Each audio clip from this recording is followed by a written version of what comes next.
From Latham Park in downtown Elon, North Carolina, it's time for Elon Phoenix Baseball in a rubber match of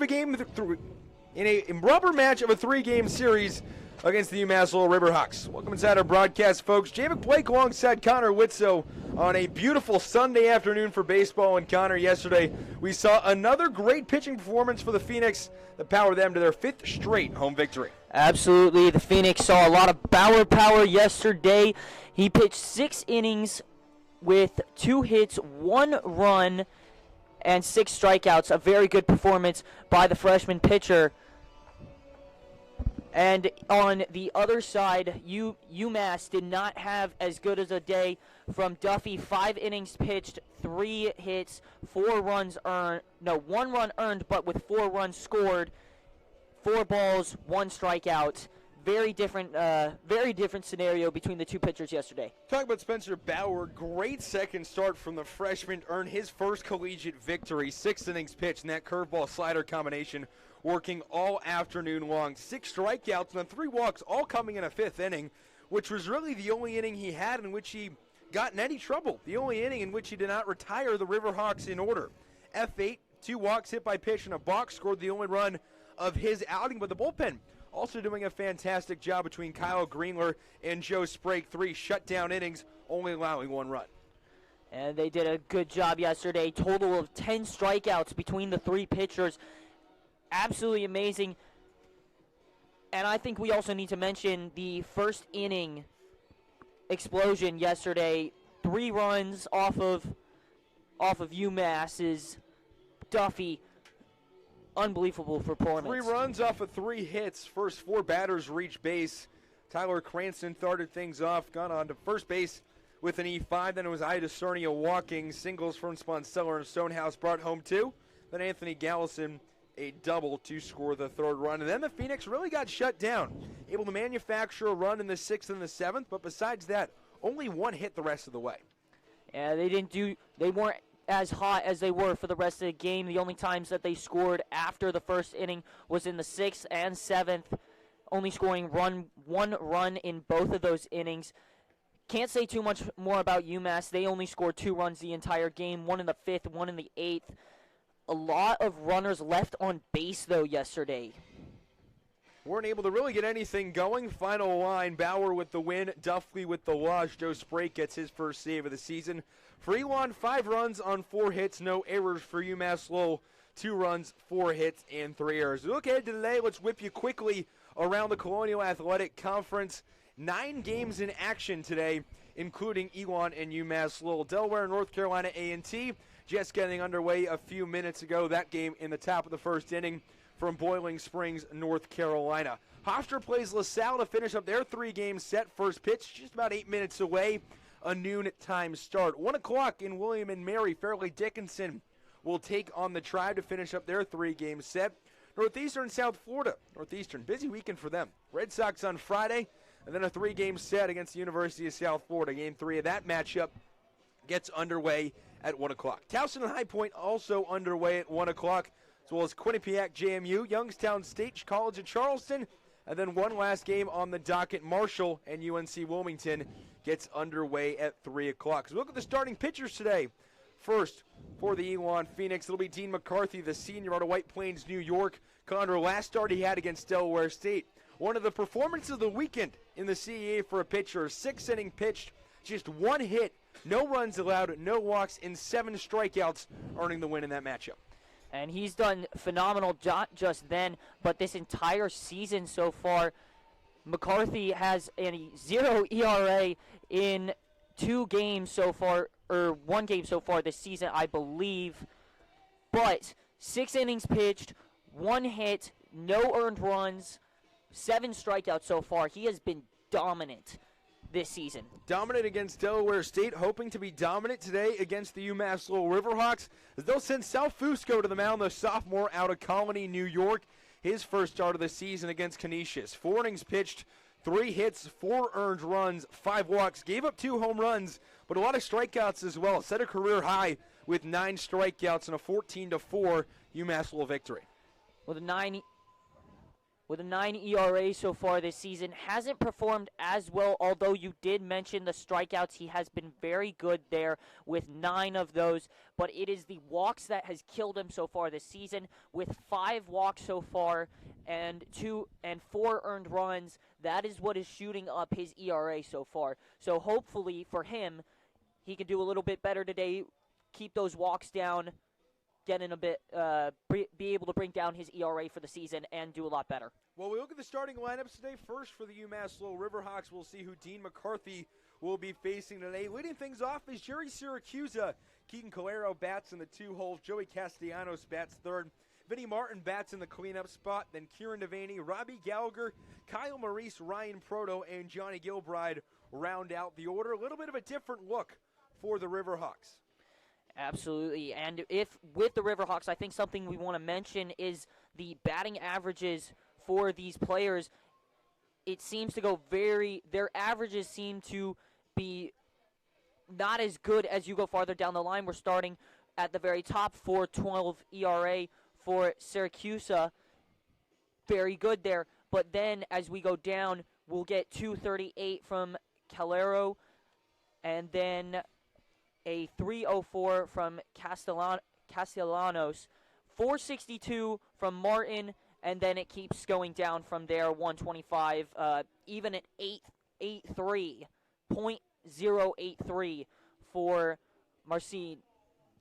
Look at the lineup for the Elon Phoenix. Iada Cernio will lead things off, the freshman in today. No Tyler Cranston in the lineup, taking his bench today. So lineup moved around a little bit. Garrett Stonehouse bats in the 2 hole. He'll be playing third base. Then it's JP Sponseller. He's having himself quite a good weekend. Anthony Gallison bats in the cleanup spot. Then Matt Oldham, Nick Cece, Jack Roberts, Adam Sperlin, and Tyler Stanley getting his first start of the weekend will round out the order.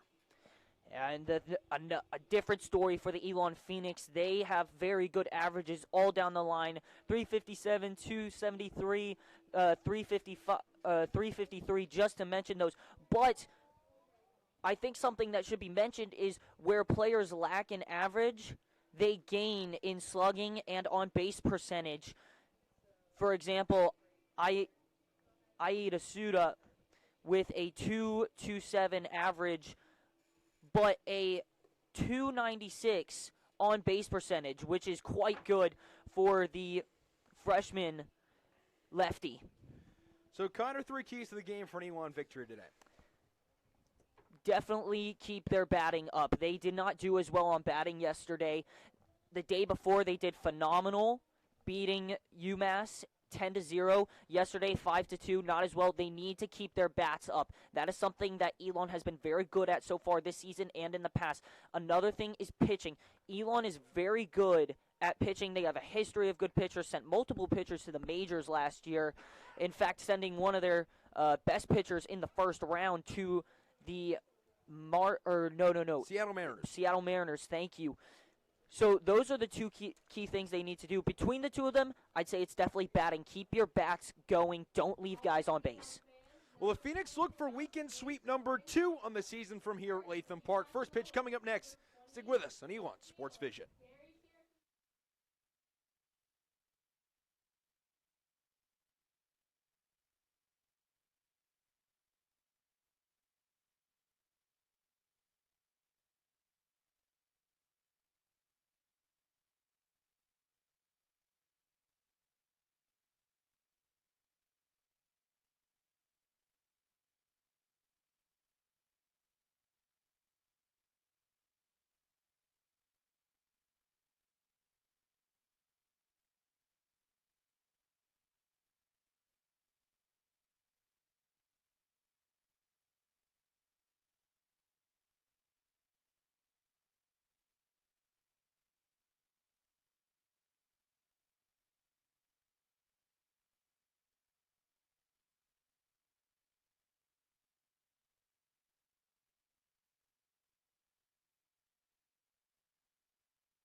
Sunday afternoon baseball on Elon Sports Vision. Thanks so much for joining us. First baseball broadcast of the season on Elon Sports Vision. So wherever you're listening from, thanks so much for tuning in. Elon, Phoenix, UMass Lowell, Riverhawks, Jay McBlake alongside Connor Witt. So Dean McCarthy, senior lefty, taking the mound today for the Phoenix.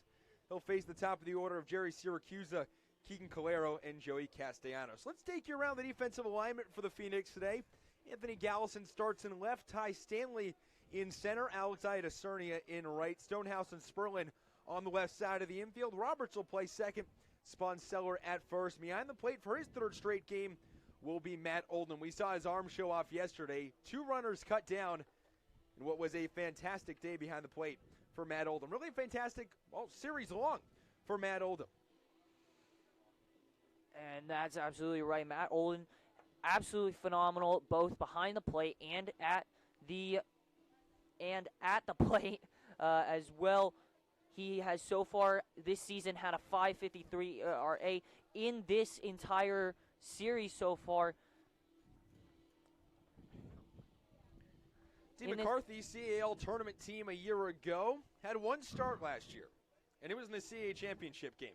Against UNCW, sent Elon to its first ever conference title game, had to keep them alive against UNCW.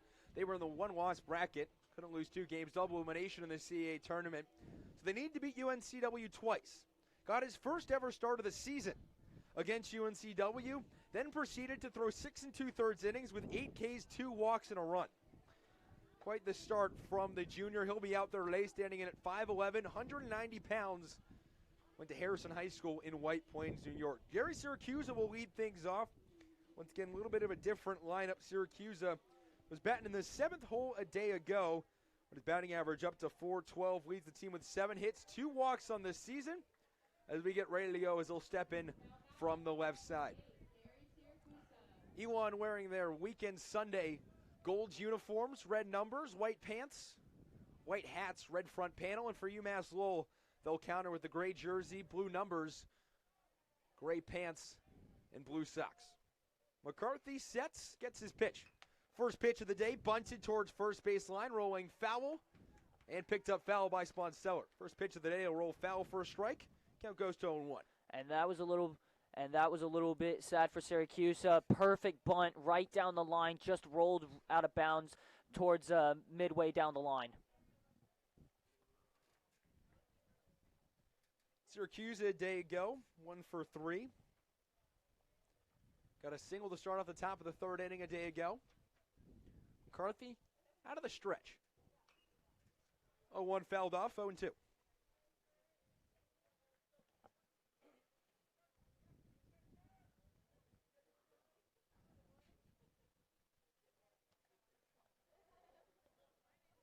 Siracusa trying to avoid becoming a strikeout victim again. Struck out a couple of times this series. The 0-2. Low blocked up by Oldham, 1-2. Siracusa held back at the last minute there, trying not to get the strikeout, as you said.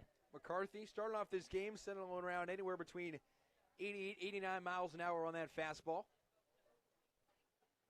More of a reliever stance from the mound right out of the stretch. 1-2. Check swing, strike 3, they got him. And he knew it as soon as he swung it, went right in the middle of the plate and just started walking off. Perfect pitch. Started up midway and then dipped down at the last second. Great pitch from McCarthy. Gets his first strikeout of the afternoon. Had 7 a week ago. That'll bring up Keegan Calero.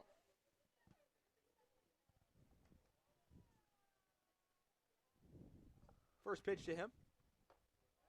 Outside corner, strike 1. Fastball looking good for McCarthy in the early going. Calero in the season, 238, homer and 5 RBIs. 2 for his last 2, ended yesterday with 2 singles in his last 2 ABs. 0-1 flies high and outside. He took the count 1 ball, 1 strike. He came into yesterday 0 for 4 with 4 strikeouts in game 1, then proceeded to strike out in each of his first 2 ABs, and then decided to break out of the slump. Single in the 6th, single in the 8th. 1-1. Fastball outside, 2-1. He's got to get that one across the outside box. A lot of balls being caught, being called close around that same area yesterday.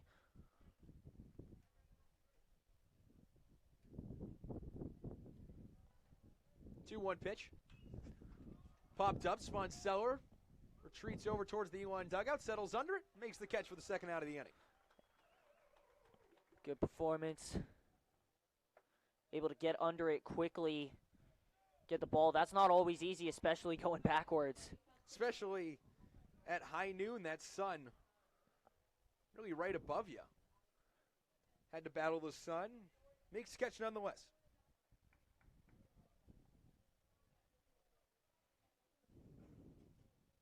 So it's a P3 on your scorecard if you're scoring at home with us. Brings up Joey Castellanos, starting third baseman today. First pitch to him. Breaking pitch in there, strike one. Castellanos with a 304 average so far this season, 7 hits. He's been dangerous at 23 at-bats. No home runs this season, but 2 doubles. 0-1 fouled back, goes to 0-2. McCarthy working efficiently, something we saw from him last weekend. Threw 82 pitches in just 6 innings. It's part of the Phoenix victory. So McCarthy looking to get out of the first inning with only a couple of pitches. Here's in for the sign, then he'll get ready for the 0-2. And that's what you want in your first inning. You want to be able to make pitches quickly, keep your pitch count down so that you can continue to move on throughout the game. First inning is crucial to making sure that you don't raise up that pitch count. 0-2. Swing and a miss on a breaking pitch. Oldham tags Castellanos in an efficient first inning for Dean McCarthy. 2 strikeouts and a pop out to J.P. Sponseller. Ends things in the top half of the first inning. 0-0 our score. Elon Phoenix coming about when we come back on Elon Sports Vision.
Bottom of the first inning here on Elon Sports Vision. Elon will send up Aida Cernia, Stonehouse, Sponseller, top 3 in the order against Sal Fusco, right-handed sophomore out of Colony, New York. Connor, what do you got on? Fusco is only a sophomore, but he's been able to prove himself as far as pitching-wise. His ERA, though, is extremely high, but does not seem to reflect his ability to pitch.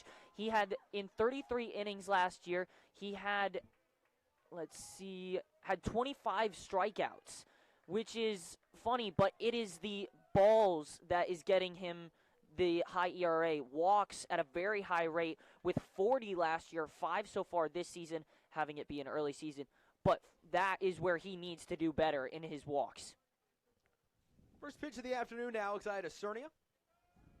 Strike in the inside corner. Start things off at 0-1. Cernia batting .227 on the season. No homers, 6 RBIs. Only riding a 4-game on-base streak. 0-1. Low for ball 1. Cernia, however, struggling on the weekend. Just 1 for 6. Averages out to a 167 clip first 2 games of this series. 1-1. Fouled off down the third base line, out of play. Cernia was in the 2-hole the past 2 days, with Tyler Cranston getting a day off with the Phoenix already clinching the series. It'll be Cernia in the 1-hole today, which sort of moves everyone up. Stonehouse in the 2, Sponseller in the 3. 1-2. Swing and a miss, strike 3. First strikeout of the afternoon for Sal Fusco on his very first batter. That'll bring up Garrett Stonehouse. Nobody on, nobody out. Phoenix looking their first run of the ball game. Gary Stonehouse, relatively good player throughout the years, made 21 starts last year with a 3.11 average. First pitch. Fastball to letters for strike 1.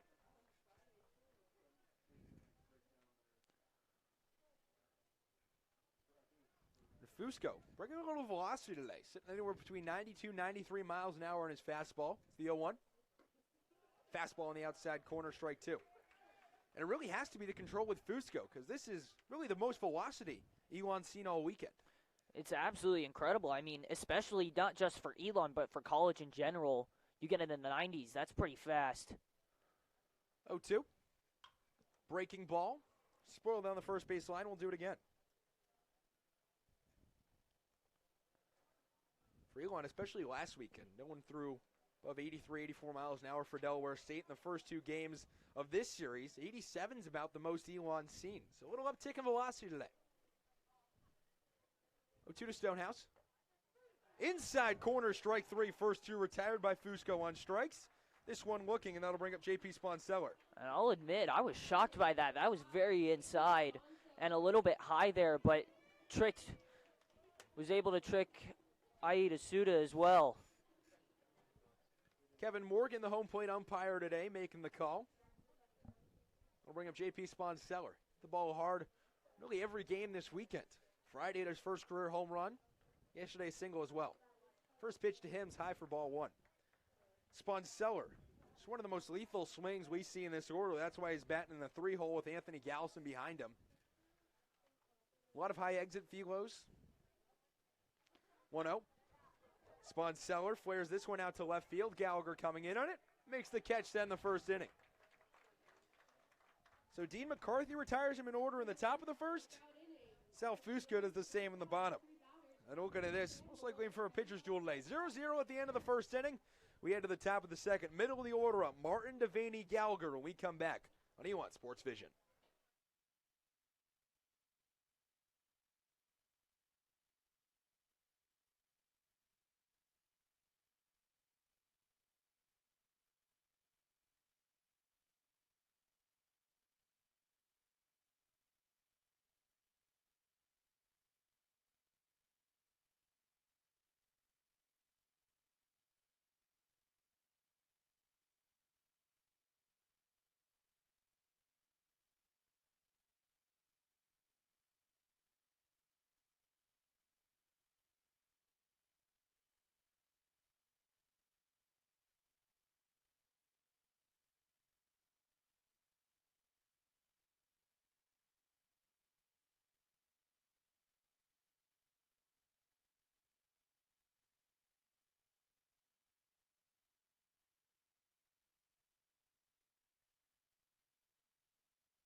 Vinny Martin walks up to the plate for his first plate appearance of the afternoon. 0-0 our score, top of the second inning.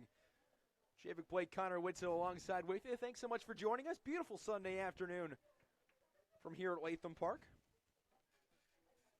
Benny Martin will stand in from the left side. First pitch to him. Inside for ball one. And Dean McCarthy, Connor, real efficient first inning. Struck out two batters, retired him in order. Just 11 overall pitches. Was able to get out some of the best players on Elon, in fact. Did a very efficient job. McCarthy's pitch. That'll be low for a ball. He was using the outside and inside corners to trick him into thinking it was too far in or too far out. Very effective. Pitching up in the 90s. Pitching well today. Instead to pitch a 2-0 to Martin. Line shot into left field for a base hit. Gallison will pick it up, throw it into Sperlin, and the first hit of the afternoon belongs to the best hitter on this UMass Lowell team in Vinnie Martin. And that's definitely true. Looking at his stats, 462 average, but beyond that, a 1.436 OPS, 667 on base percentage, and a 769 slugging percentage. This is a all well-rounded batter here. Definitely someone you keep your eye on at all times. Kieran Devaney steps in from the right side. Catcher the last 2 days. First pitch. Fastball high, ball one. Devaney yesterday, 0 for 3 with a strikeout and a walk. Came around to score one of the 2 runs, thanks in part to a walk by Spencer Bauer in the 5th inning of yesterday's game. 1-0. Check swing. They're going to say he went 1-1.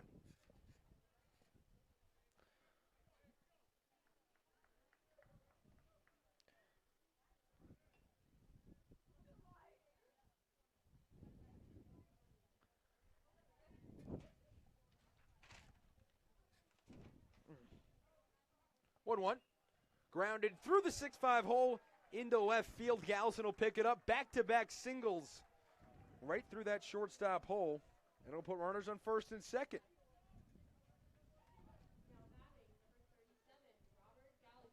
So that'll bring up Robbie Gallagher.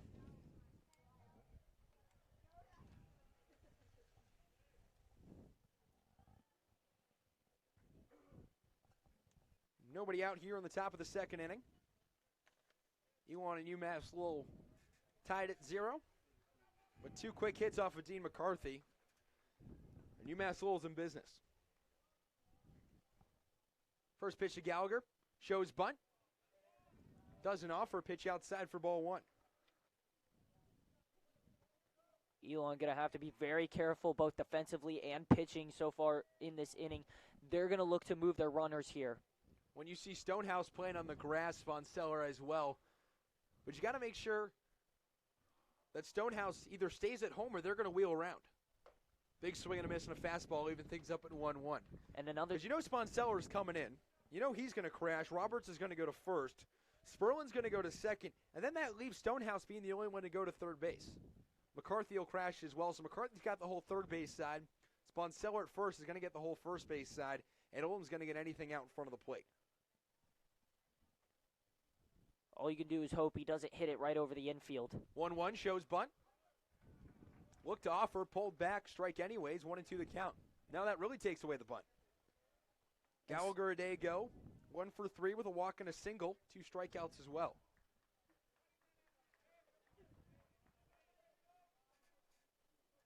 Kyle Maurice standing on deck.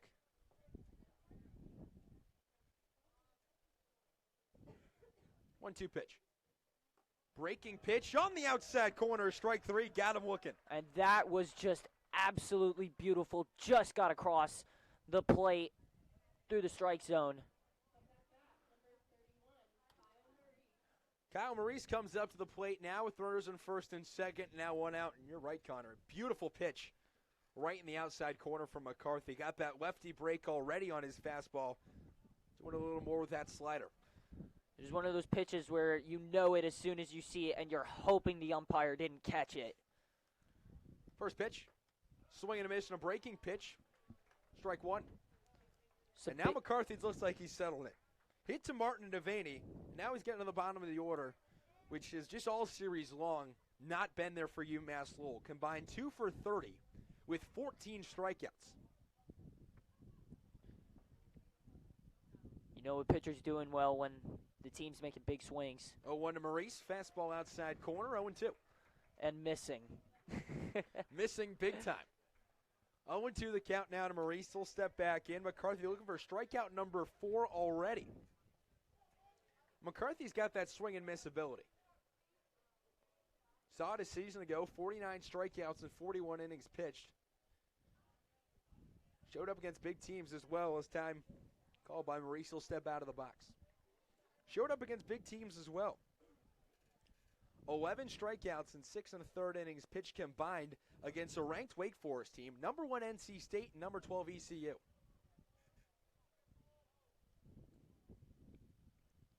Oh, 0-2 pitch. Come in a moment as McCarthy steps off the mound.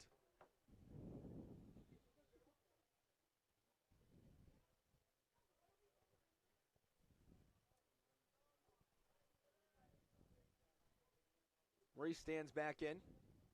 McCarthy toes the rubber, comes to the set. From the letters, the 0-2. Breaking pitch, bites the really front of the plate. And all those Maurice strikes, looking. every strike there was a big swing and miss. You know he's on top now. The question is, can he keep this up going into the next inning and going in throughout this entire inning? It's a big thing if you can keep your streak going throughout the game. That's what shows the good pitchers. Well, 4 strikeouts in just 2 2/3, an inning and 2/3 for Dean McCarthy. That'll bring up Ryan Proto. Freshman out of Centerville, Massachusetts, went to Barnstable High School.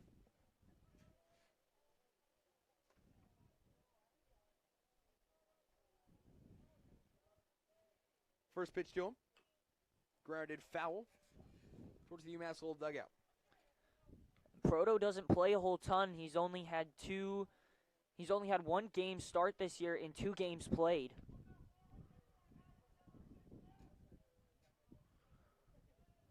Proto, a freshman, only 2 at-bats so far in the season.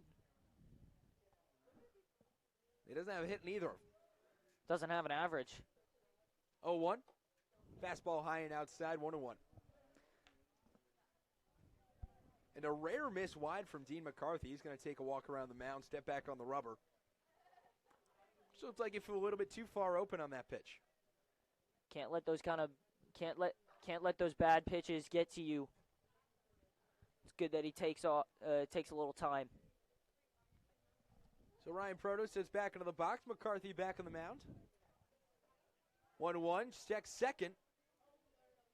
And Vinny Martin was caught way off the bag.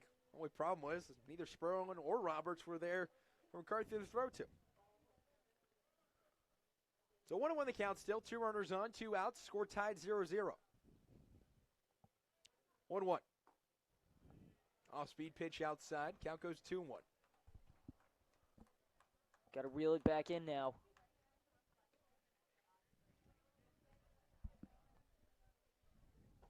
He's got that swing and miss ability, which is probably what he has going for him. Throw a break-in pitch here, even this thing up at 2 balls, 2 strikes, and then go at him again. Worst comes to worst, you get a 3-1 count. 2-1 pitch. Breaking pitch. Bites right to left. Evens up the count at 2-2. Held his ground on that one. You're in a 2-1 count. You're expecting another ball, but sometimes that can come back to bite you, and that was one of those scenarios where it just stabs you in the back. Well, now McCarthy in complete control here. 2-2 the count, 2 outs. Fastball fouled. We'll do it again.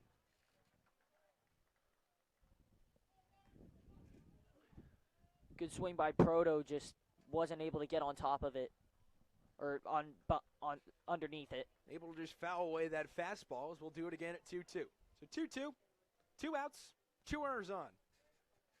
And Proto at the dish. McCarthy peers in for a sign.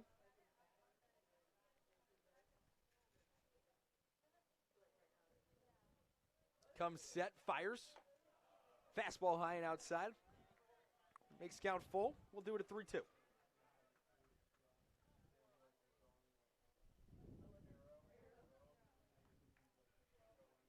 Johnny Gilbride standing on deck if they can get to him.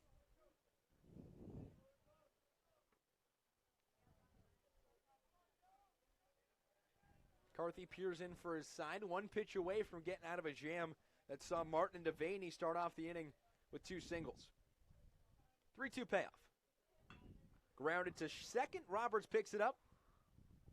Fires spot Seller and Dean McCarthy. Able to get out of a jam that saw Martin and Devaney get on with 2 singles, but they're both stranded. Roberts bobbled that just a little bit, but was able to make it in time. And those are the kind of plays that you gotta pull out quickly. No runs, 2 hits, no errors, 2 left on base when we come back. Middle of the order up, Gallison, Oldham, and Cece right here on Elon Sports Vision.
Bottom of the second inning here from Latham Park. Javid Blake, Connor Witzov with you on a beautiful Sunday afternoon for baseball. Thanks so much for joining us. Anthony Gallison, Matt Oldham, Nick Cece, the first 3 up for the Phoenix against Sal Fusco, who Connor really impressed in the top of the first inning. They did absolutely amazing as far as pitching wise, batting wise. This is where Elon needs to step it up, and we've got now in order a sophomore, junior, senior. Let's see if they can round it up. Sal Fusco in the top of the first inning, 2 strikeouts and a fly out to left field, handled easily by Gallagher. First pitch, ball off the outside corner, 1-0. And an interesting move by Ken Herring and the UMass Lowell Riverhawks. I'm betting you they looked at this weekend, saw they were going to face Weatherby on Friday, Bauer on Saturday, and thought, well, we might be able to take the Sunday game if we start Sal Fusco, because Sal Fusco, far and away the best pitcher we've seen all weekend from the Riverhawks. Absolutely, has been able to keep Elon at bay, even with that low ERA, and you know that Elon was not just looking at that saying 1-0 inside, 2-0. And you know they were not going to base Fusco just on his ERA. They went and looked at the number of strikeouts he's had, the number of balls he's had, and the number of innings that he's had, and you can see he is a good pitcher. 2-0. Ball high, 3-0. And just as we say that, Gallison, 1 pitch away from getting on via walk. And this is where Fusco has struggled, getting walks. Gallison this weekend, 3 for 8 with 3 RBIs. And the 4th pitch of the at-bat, wide. Gallison gets on with a walk. Brings up Matt Oldham, who's enjoyed quite a good start to the season. Batting .353. Team leading 7 RBIs. Just 1 for 5 on the weekend, however, but has 3 walks to his name. And that's something that will fare him very well in this matchup against Fusco, as we've mentioned. This is going to be the name of the game for Fusco. Walks is exactly what he needs to be worrying about this game and throughout the entire season. It has affected him so far this season, and it affected him last season. Checks Gallison at first, comes home. Fastball high, goes to the backstop. Gallison scampers to second, makes a turn as Proto comes up with the ball. Wild pitch called there. Moves Gallison to second, 1-0 the count. And now Proto will go to the mound to talk to Fusco.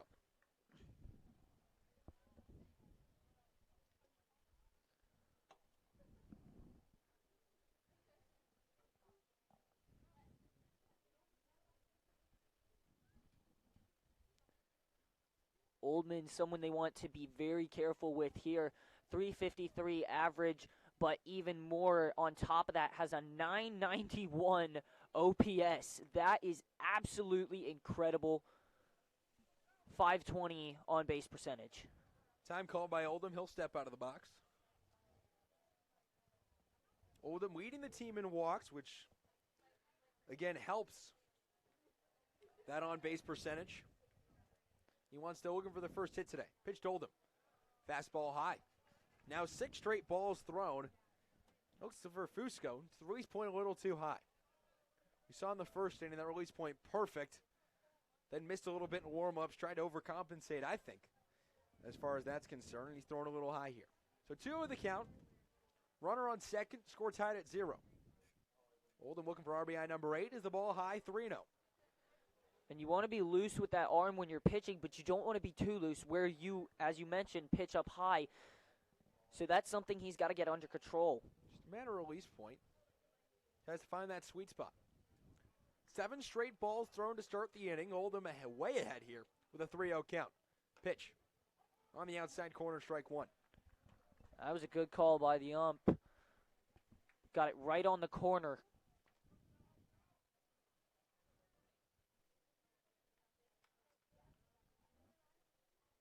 Peering in for the side. Coming to the set is Fusco. Oldham ready at the plate. Proto lining up in the outside corner. Pitch, high, ball 4. 2 consecutive walks to start the inning. And that's something that Elon batters have really taken advantage of all weekend. That's how they scored a run in the 6th yesterday.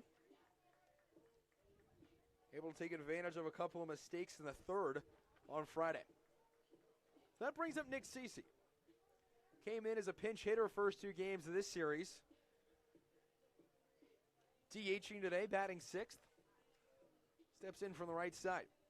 And for Oldham, getting on base, that extends his on-base streak to 7 games now. Reached base in every single game of this season. Just quite the hot start to the season for the starting catcher. So Nick Cece steps in from the right side. Fusco comes to the set. First pitch of the A-beat. Cece showing bunt. Perfect bunt right back to Fusco. Picks it up, throws over to first. A little bit off the bag. Does he get back in time? He does. As Johnny Gilbride's foot got taken off the bag a little bit, but able to put it back just in time to retire Cece on the sac 1-4 for the first out of the inning. But to move 2 runners up and an RBI opportunity for Jack Roberts. Go ahead run just 90 feet away.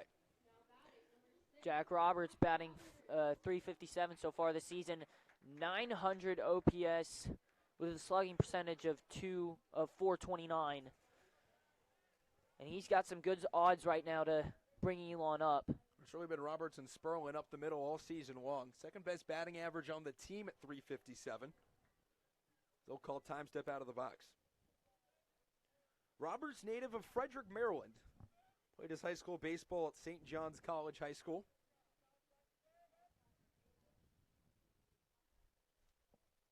First pitch to him with 1 out. Flied out towards right center. Does it get down? It will. 1 run scores. Turning around third is Oldham. He'll come home. No throw. And 2 RBIs for Jack Roberts. Gets number 3 and 4 in the season. Scores Gallison from third. Oldham from second. And it's 2-0 Phoenix. Beautiful blooper into right center field. Just gets it right in between the shortstop, center fielder, and right fielder. You knew it as soon as he hit it. And he brings in 2 runs. Looked for a moment like it stayed up in the air just long enough for either Martin or Syracuse to get it. But Martin playing towards the line, Syracuse playing straight up in center. Long run for both of them. Neither of them were able to get it. So 2-0 Elon leads. Jack Roberts on first, brings up Adam Sperlin. First pitch. Fastball low, blocked up by Proto. And now they got Roberts on a run down. Throw back to first. In time to get Roberts.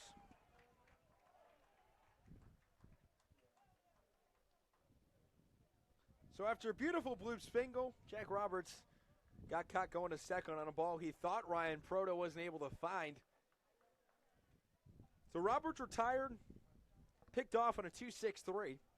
for the second out of the inning. So now nobody on base, 2-0 our score, 1-0 the count to Sperlin. Pitch, low, 2-0. And Elon taking advantage of the walks.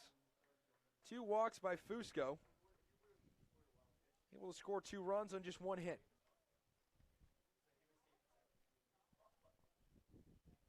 Sperlin in from the right side. Fastball outside corner, strike 1.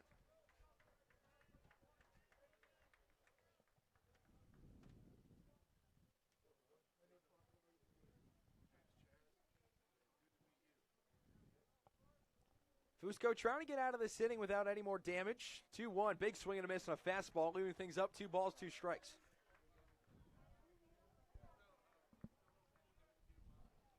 Adam Sperlin got a lot of power, but also misses a lot. 7 strikeouts in the season to lead the team.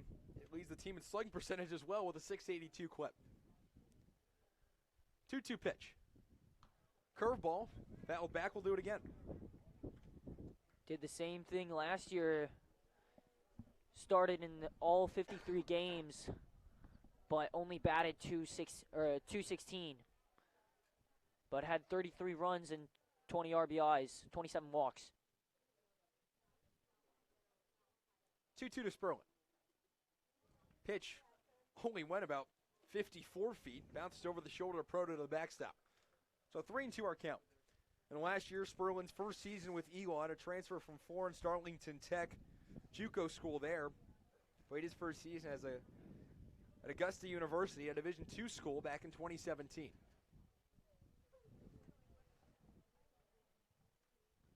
Three-two payoff. Fastball outside corner, strike 3. Sperlin retired for the 8th time this season, this time looking. But not before the Phoenix were able to score 2 runs on 1 hit. Nobody left on base. And Elon takes a 2-0 lead thanks to a couple of walks from Sal Fusco.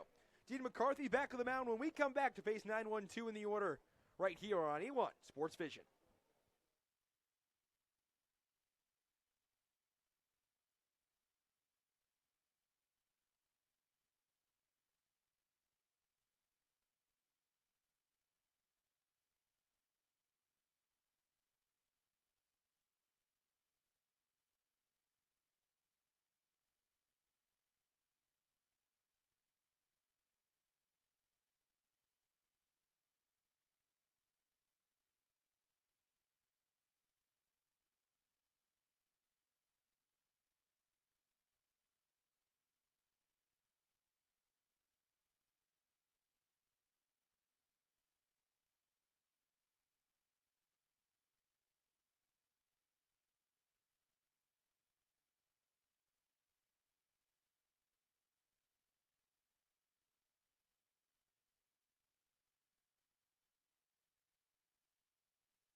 Johnny Gilbride, Gary Syracuse, Keegan Calero, the first 3 up in the order for the UMass Lowell Riverhawks here in the top of the 3rd inning.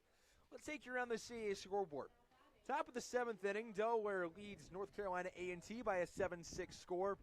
Hofstra and LaSalle tied at 0 in the top of the 3rd. Everything else later this afternoon. 7 other games on the docket. First pitch, fastball outside corner. 7 other games on the docket, including this one today. For Elon and UMass Lowell, Elon leads 2-0. Just joining us. Thanks so much for joining us. Beautiful Sunday afternoon for baseball. 0-1, swing and a miss, strike 2. Elon retired in order in the first inning before jumping on the UMass Lowell Riverhawks, the bottom of the 2nd inning. Anthony Gallison, Matt Oldham both walked. Jack Roberts got them both home on a 2-run single. 0-2, grounded right back to McCarthy. A little bit of pitcher's fielding practice, flips it to Sponseller. And Gilbride retired on the 1-3. Brings up the top of the order in Jerry Syracuse and Dean McCarthy. Connor, besides those 2 singles to start off the 2nd inning, he's really been dominant. Absolutely perfect. Perfect work so far in this game. Looking to keep UMass down for the rest. First pitch grounded towards short. Sperlin able to do it. Spinning throw to first. Monseller can't quite keep his foot on the bag. My goodness. Adam Sperlin back in the hole. A little bit of a spin throw to first base. And he saw that as soon as he hit it. Just trying as hard as he could to get back there. Just wasn't able to. Beautiful move, though. And Sponseller trying to reach out just as far as he could. Sponseller needed to reach just about 6 more inches. McCarthy throws over to first. Syracuse gets back safely. But what a play from Adam Sperlin. We've seen that twice this season. Once at UNC. And right here this afternoon. First pitch of the AB. Bunch showing. Pulled back, ball one outside. Claro, last AB, popped up to the first baseman.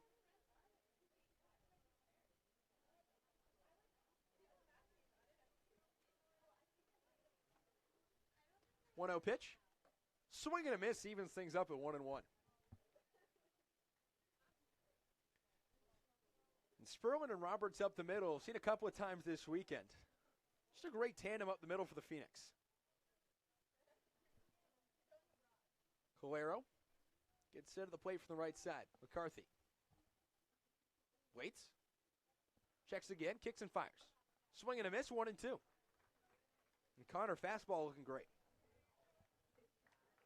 He's been able to fool a lot of guys with that. A lot of big swings tonight, or today. It's not night yet. But a lot of big swings so far, and that's how you know a pitcher's on his A game. And that's what we talked about earlier. Fell a little bit short last inning towards the end. Check back to first. Syracuse gets back in time. Had a few balls on the outside, but was able to bring in the last 2 outs. McCarthy comes to the set once again. And he'll check on Syracuse again. Syracuse gets back safely. Syracuse on the season, 3 for 3 in stolen base attempts. Wouldn't be too shocked if he didn't go, concerning the arm of Matt Oldham. But he'll take off for second. Pitch inside, Oldham down to second. Ball bounces towards third base. Looks like they got him by a mile, but Roberts unable to catch the ball before it bounced off of Syracuse's helmets. Bounced all the way to third base to Garrett Stonehouse, so credit Syracuse with a stolen base. Great throw by Oldham. Just about a hair too late. As you said, I thought he was going to get him there, but then he ran right into his glove, and that's what did it. Credit Syracuse. Head first slide directly into the baseball. Hey, you got a helmet? Use it. 2-2 count. Inside, 3-2. Exactly. Nothing wrong with that. What's the old adage? Get your head in the game? So Keegan Calero awaits the 3-2 pitch. Joey Castellano stands on deck. McCarthy would love a strikeout here. He's got 4 so far this game. Calero trying to drive in a run. It's been a struggle with runners in scoring position in the first 2 1/3 innings for UMass Lowell. 0 for 3 with runners in second and third. 3-2. Grounded towards Stonehouse at third, able to backhand it, throws over to first base. Sponseller grabs it. And Calero retired on the 5-3 for the second out of the inning. And good move by Stonehouse. Backhanded it perfectly, looked towards second, made sure he wasn't going, and got the out at first.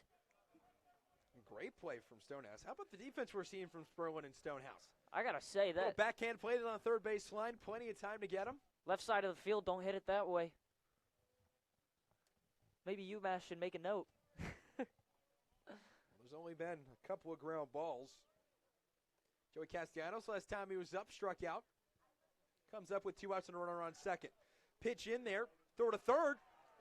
In time. Oh, my goodness. Trying to steal third was Jerry Syracuse. Matt Oldham says, no, sir.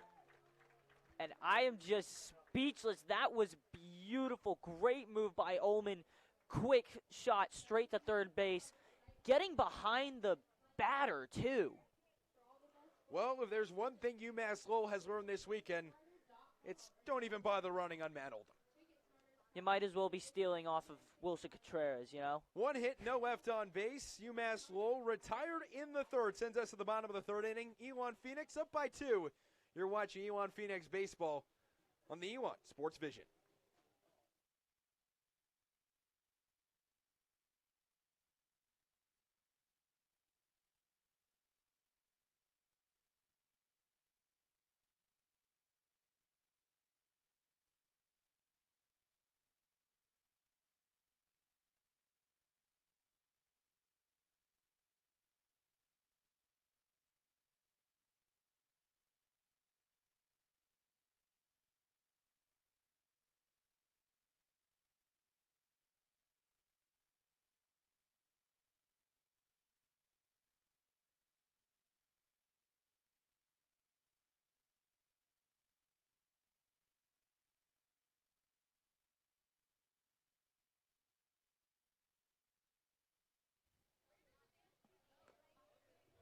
Ty Stanley first up in the bottom of the third inning for the Phoenix. They lead UMass Lowell by a 2-1 score.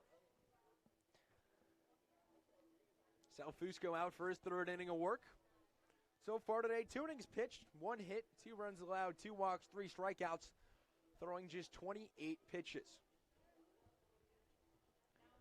If you're watching us on Elon Sports Vision, let us know where you're listening from. Tweet at us at Elon Sports Vision. Let us know where you're listening from this afternoon on a beautiful day for baseball. First pitch to Tyler Stanley. Fastball outside, ball 1. Stanley looking to get things going. 0 for 8 in the season. 2 RBIs. But if he gets on, watch out for him on the base pass. 1-0. Fastball in there for strike 1. 2 for 2 stolen bases on the season. And for Stanley a season ago, 28 of 32 on stolen bases, third in the CAA behind Greg Jones, who had 42. Led Elon with those 28. 1-1 fouled off, 1-2. Stanley more of a running player than a batting, but he's played in 6 games so far this season. Only 225 a year ago, 374 OBP. Not bad. Finds his way on base, and when he does, loves to wreak havoc. 1-2 to Stanley. Grounded towards third. Castellanos picks it up, throws over to first. Throw high, and it gets by Maurice. Going to second is Stanley. Getting the ball is Proto.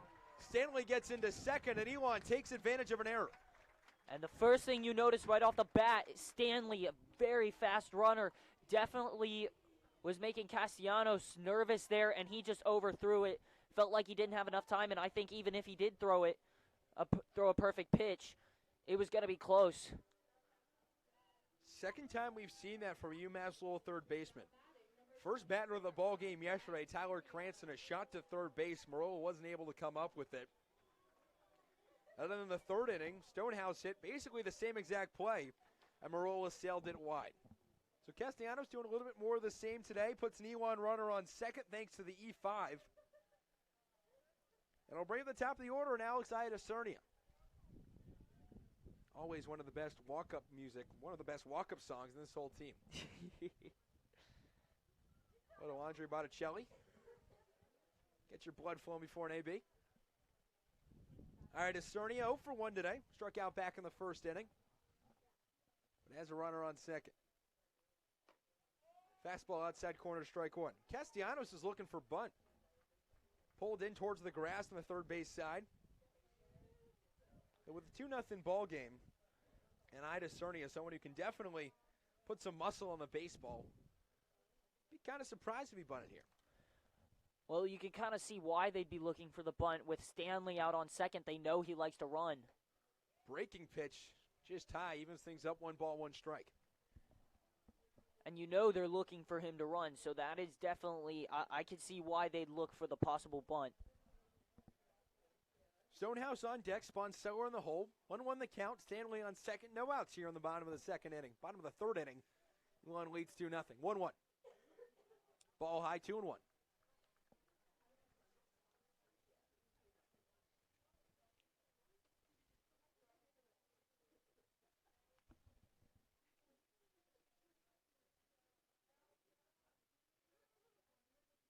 Fusco waits for his sign. Now comes to the set. Pitch high to Cernia. Inside, ball 3. Ida Cerny out of Jackson, New Jersey, from Jackson Memorial High School.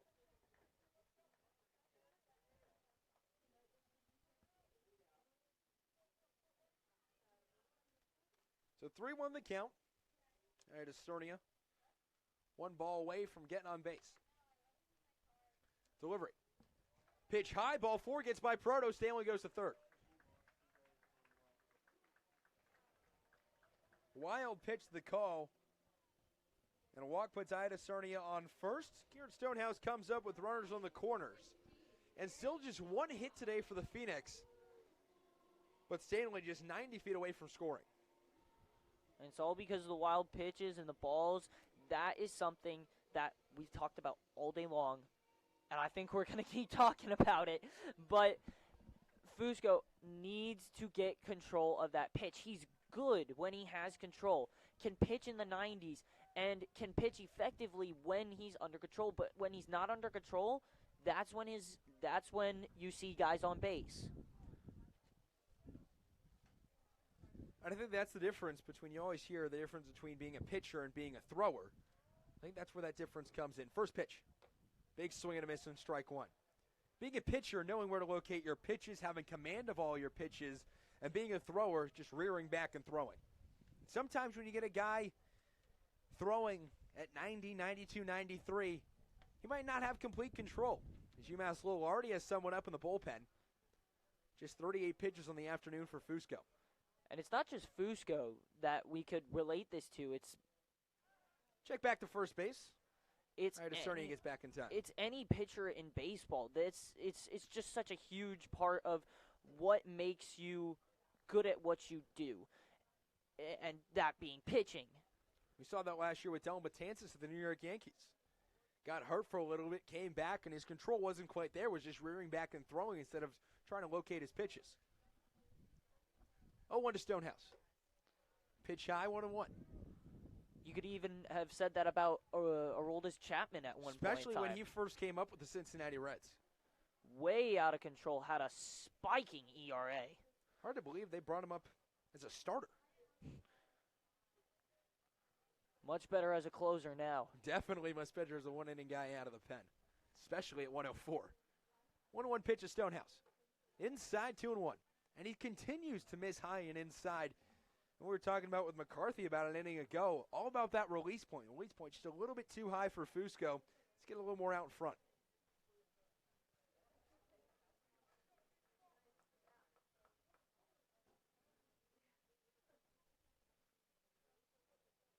Sponseller on deck. Stonehouse trying to drive it a run. 2-1. Ball high again, 3-1. And if Fusco's going to keep missing high, Elon will keep taking it.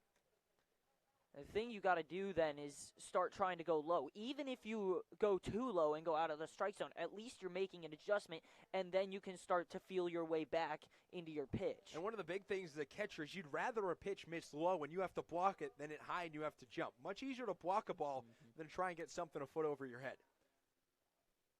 3-1 pitch to Stonehouse. Popped up in the air towards right center. Calero under it, makes the catch. P6 for the first out of the inning, and that'll bring up J.P. Sponseller with runners on the corner and 1 out.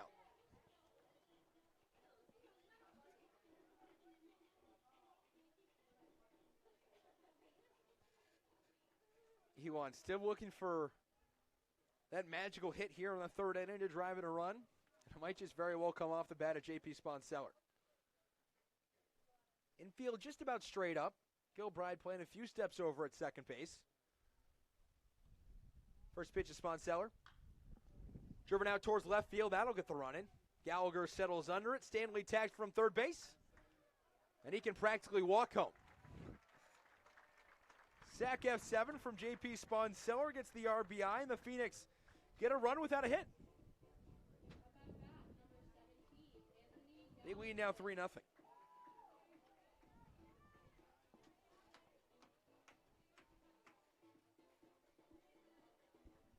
JP Sponseller doing exactly what he needed to do. He needed to get something in the air to the outfield, and the Phoenix today now have 3 runs on just 1 hit. And that's how you know you're doing well. That's how you know you have a good team, when they are able to get in. Going towards second is Ida Cernia. No throw from Proto behind the plate, and Ida Cernia will have a stolen base. Is when you're able to get in runs with low hits. That shows you're using walks and other mistakes from the other team to your advantage. And that's what you need to do as a baseball team. Take advantage of what the other team gives to you. Ida Cernia's second stolen base of the season. And Proto catching, he bobbled that. He bobbled the ball once he got it, and that's what made it so easy for Aya Cernia to steal that base. Anthony Gallison at the plate. Walked back in the second inning, came around to score. 1-0 pitch. Fastball outside corner, strike 1. There's good placement there, right in the middle, but just enough outside to fool him. We talk about J.P. Sponseller's power, just to really illustrate that. His sac fly, just a lazy fly ball to the left fielder, off the bat at 91 miles an hour.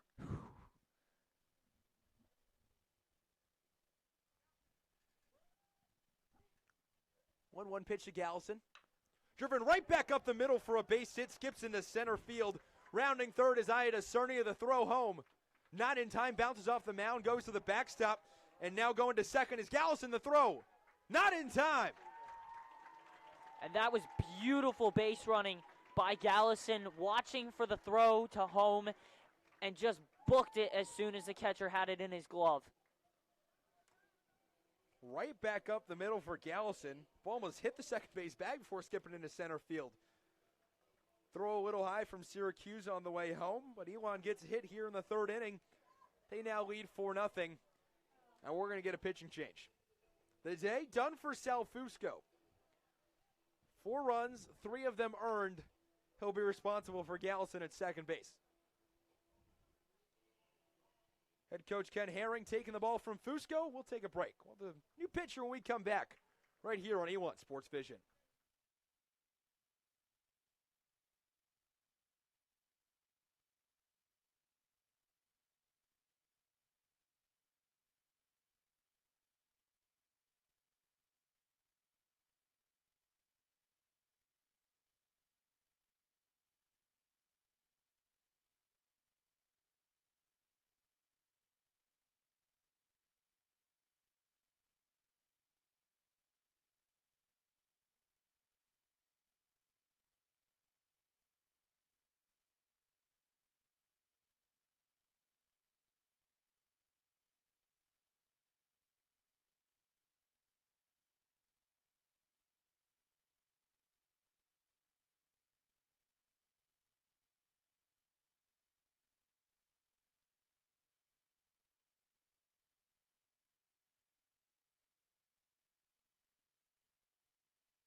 Welcome back here to Latham Park. Matt Draper on the mound for the UMass Lowell Riverhawks for the second time this weekend.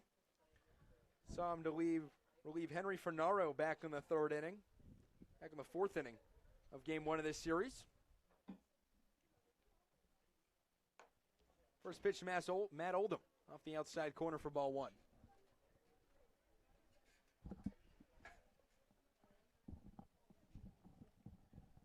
Fusco leaves after 2 2/3 innings, gave up 2 hits, 3 walks, 3 strikeouts, still responsible for Gallison on second. Check back towards second. Get him back safely as Gallison. So on Friday, Matt Draper, 3 innings pitched, 4 hits, gave up 3 earned runs, 3 strikeouts, and 47 pitches. Retired 7 straight before giving up a couple of runs in the 6th inning of that ball game. 1-0, right back up the middle, past a diving Gilbride, and into right field. Going home is Gallison. He'll come home without a throw. And a rocket of a single off the bat of Matt Oldham gives him his 8th RBI of the season, and the Phoenix now lead this one by a 5-0 score here in the 3rd inning.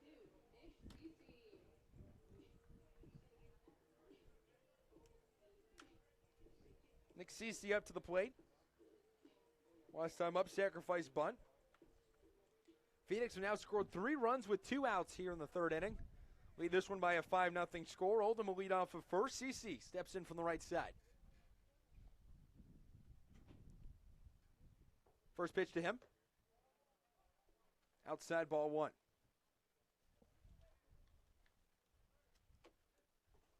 We compared Draper on Friday kind of to sort of a Chris Sale-like delivery. Just kind of winds back and fires it from not a sidearm angle, but almost like a coming across on a 3/4 angle.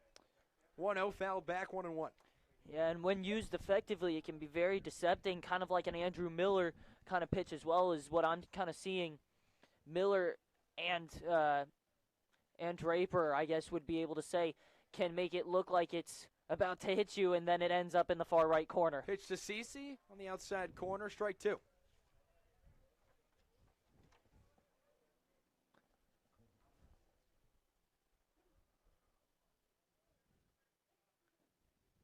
Cece faced Draper once on Friday, flied out to left field. 1-2 with 2 outs. Off the outside corner, evens things up, 2 balls, 2 strikes. Although Draper's had 3 earned runs against Elon so far with only 3 strikeouts. But he looked real effective in the first 2 innings of his 3-inning relief appearance. Things just kind of fell apart in the 3rd. Was able to retire the first 7 batters he faced. 2-2. Off the outside corner, 3-2.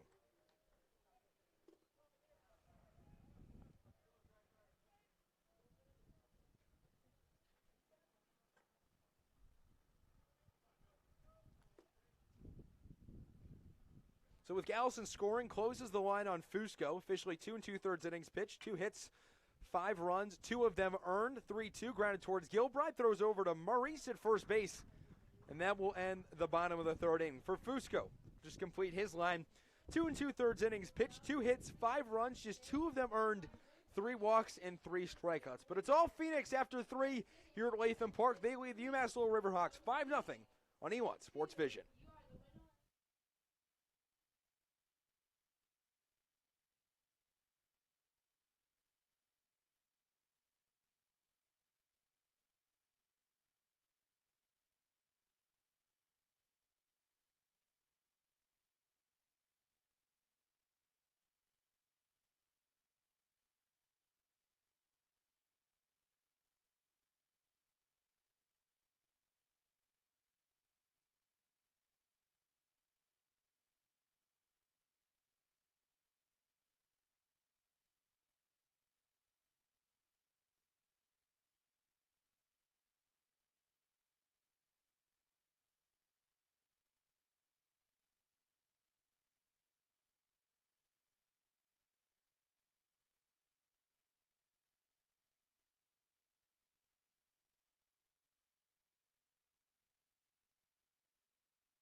Top of the fourth inning, Dean McCarthy on the mound for the Elon Phoenix. They lead this one by a 5-0 score.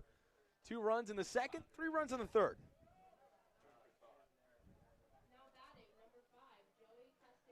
Joey Castellanos at the plate. 0 for 1 today, struck out back in the first. McCarthy today, the first pitch off the outside corner for ball 1. McCarthy today, 3 innings pitched, 3 hits, no runs, no walks, 4 strikeouts. Thrown just 42 pitches in 3 innings. 1-0 from the lefty. Fly it out towards center field. Ty Stanley takes a couple of steps over, settles under it, makes the catch.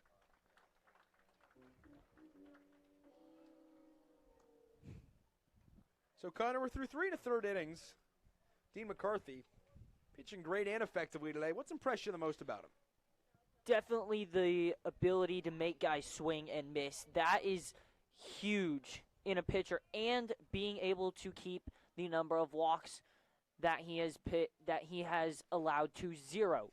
He has 4 Ks so far, 0 walks, and has been able to make guys swing at balls that should not have been swung at. First pitch to Vinnie Martin, high and inside for ball 1. Martin today, single back in the second inning to start things off, got stranded at second, but he's 1 for 1 today with a single.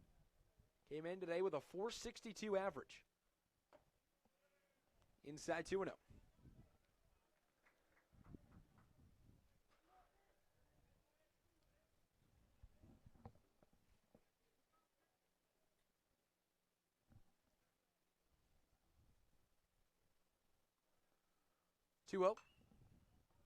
Player down the third base line out of play. And even if UMass Lowell falls in this game, Connor, they'll still walk out of here at a 3-4 record, which is a fantastic start this year for a team that started last year 0-10. But the opponents they faced a year ago, a little different than Canisius and Elon. 2-1. Pitch at the letters. They'll call it a ball 3-1. They played at Arizona, at a ranked UGA, and at UNC to start off their year. When it combined 0 for 9 in those series, but one heck of a tough schedule. 3-1 pitch. Loop down the right field line. It'll dunk in, fair roll to the corner. Ida Cernia chases after it. Martin scampers towards second. He'll get the hold sign. A stand-up double from Vinnie Martin. He's 2 for 2 today. Having himself an afternoon. And I think we could look at the schedules as very different so far between this season and last season. This season so far, they have only played 2 teams. That's including Elon. One of those teams, so Elon and then Canisius, who is not the best team, I guess you could say. They were able to beat them in the series 2-1, winning the first one 12-7, then losing the next one 7-20. First pitch off the outside corner, strike 1 to Kieran Devaney. And Canisius in the Metro Atlantic Athletic Conference, which ranks in the bottom 3 in RPI. Last year playing teams from the ACC, SEC, and Pac-12, 3 of the top 5 really power conferences in the whole country.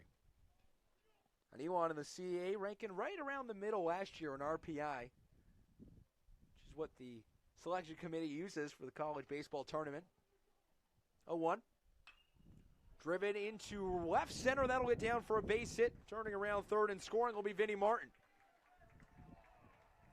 Strong throw from Anthony Gallison. Keeps Kieran Devaney at first base, but it's been really the Vinnie Martin, Kieran Devaney show today. Back-to-back singles, scores a run for the UMass Lowell Riverhawks, the 5-1 ball game.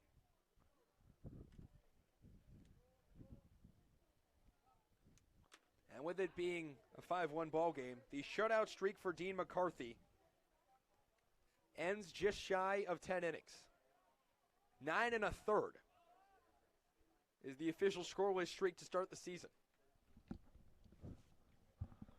First pitch to Robbie Gallagher. Check swing, called strike.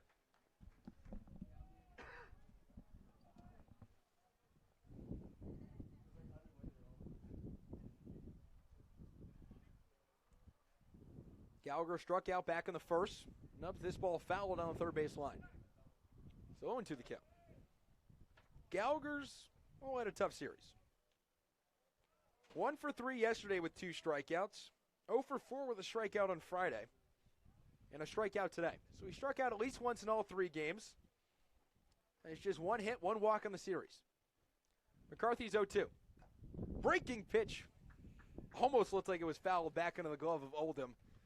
One of those plays where the ball gets fouled back. It's right into the palm of the glove. The hardest place to catch a ball in a catcher's mitt. It just popped out. So we'll do it again in 0-2. Kyle Marie stands on deck. 0-2. Breaking pitch. Fouled in the glove of Oldham this time for strike 3, and Gallagher goes down on strikes for the second time today. And Gallagher's rough start to the season continues. And good on Oldman to keep that ball in the glove, able to get that foul tip out. In 25 ABs this year, now has 12 strikeouts.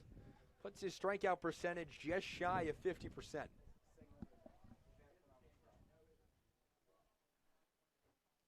First pitch. Fouled on the third base line as Cal Maurice now steps up to the plate from the right side. And the bottom 4 in the order today. Started at the bottom 5, but Kieran Devaney making things happen. But 5, 6, 7, 8, 9 in the order. At least 5, 6, 7, 8, 9 coming into today. 2 for 30 with 14 strikeouts, 3 walks, and a double. That's it. 0-1. Swing and a miss. It's 0-2. And credit Dean McCarthy. 5 strikeouts in the afternoon, 1 pitch away from number 6. But he's done a fantastic job at limiting big innings.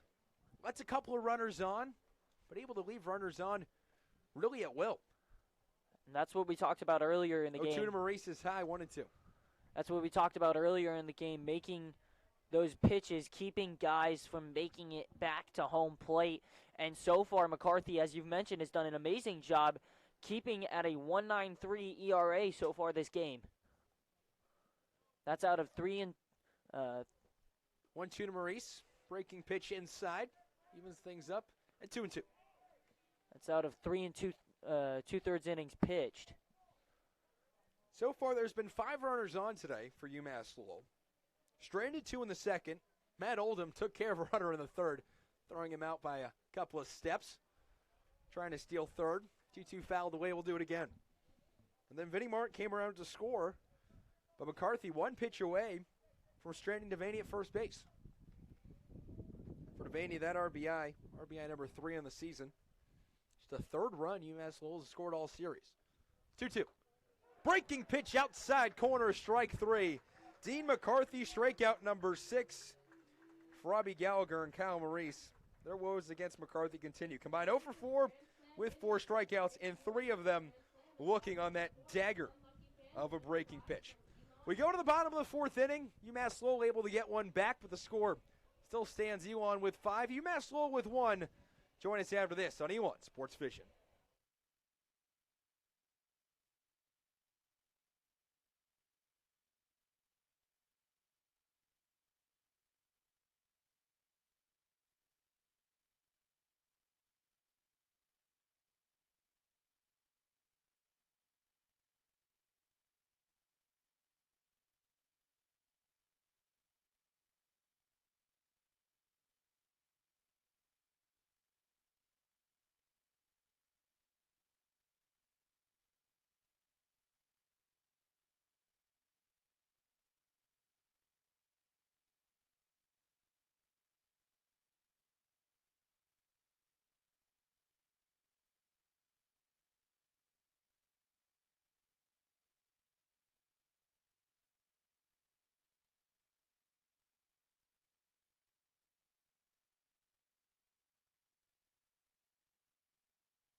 Matt Draper out for inning number 2 of work. Bottom of the 4th inning here on Elon Sports Vision.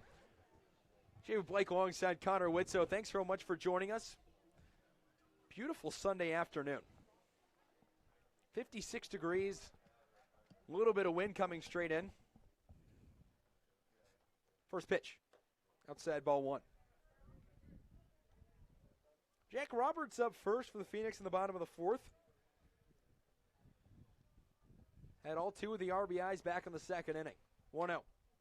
Grounded weakly towards first base. Picked up by Maurice, throws to first. Not in time. And that was just so close. A weird kind of movement coming from Draper to try and get him out, but I think that might have been what affected his chances of getting him out. And I'm confused why Draper didn't get the ball and just let Gilbride cover first. Yeah. Let Maurice pick it up, and then he went to cover first. Gilbride was already moving over there. But nonetheless, Jack Roberts on with a very, very weak infield single.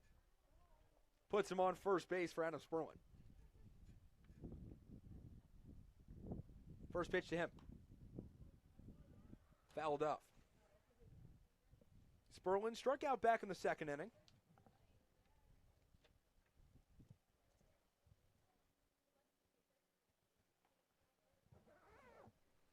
Struck out against Draper in his lone at bat against him on Friday.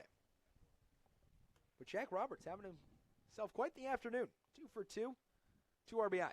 Check back towards first. He gets back in time.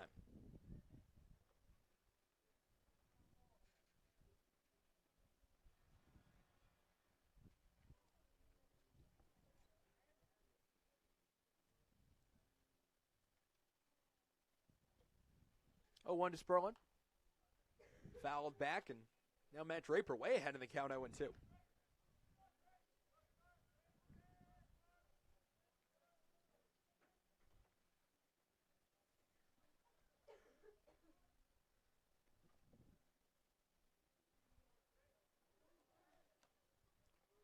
Check back towards first. Roberts gets back in time. Ty Stanley standing on deck. Still looking for his first hit of the season. Reaching an error back in the first inning. Sperlin stands in from the right side. The 0-2. Driven foul down the third base line. Clanging off the mesh netting right below the railing of the UMass Lowell dugout. It was a good hit by Sperlin. Just got on top of it, sent it foul. Just a little bit early. Get that timing right, and that goes right in between third and short. And he seems to be on top of it almost every pitch. 0-2. Breaking pitch outside, 1-2.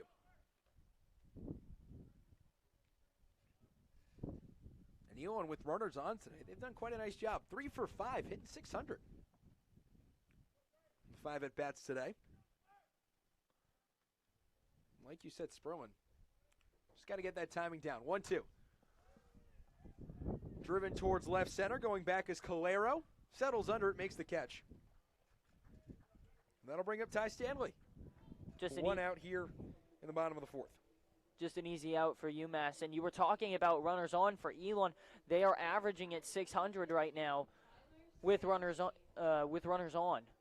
And with runners in scoring position, they are averaging 750, 3 for 4. And that's something they had a lot of trouble with yesterday with runners in scoring position, leaving a lot of guys on, especially in situations in which UMass Lowell really was losing their control, was letting the game get away from them. Elon couldn't quite put down the hammer. Stanley showing bunt, pulls back, strike on the outside corner. So 5-1 our score. Roberts on first base via a single. And with a 1 out, Ty Stanley at the plate.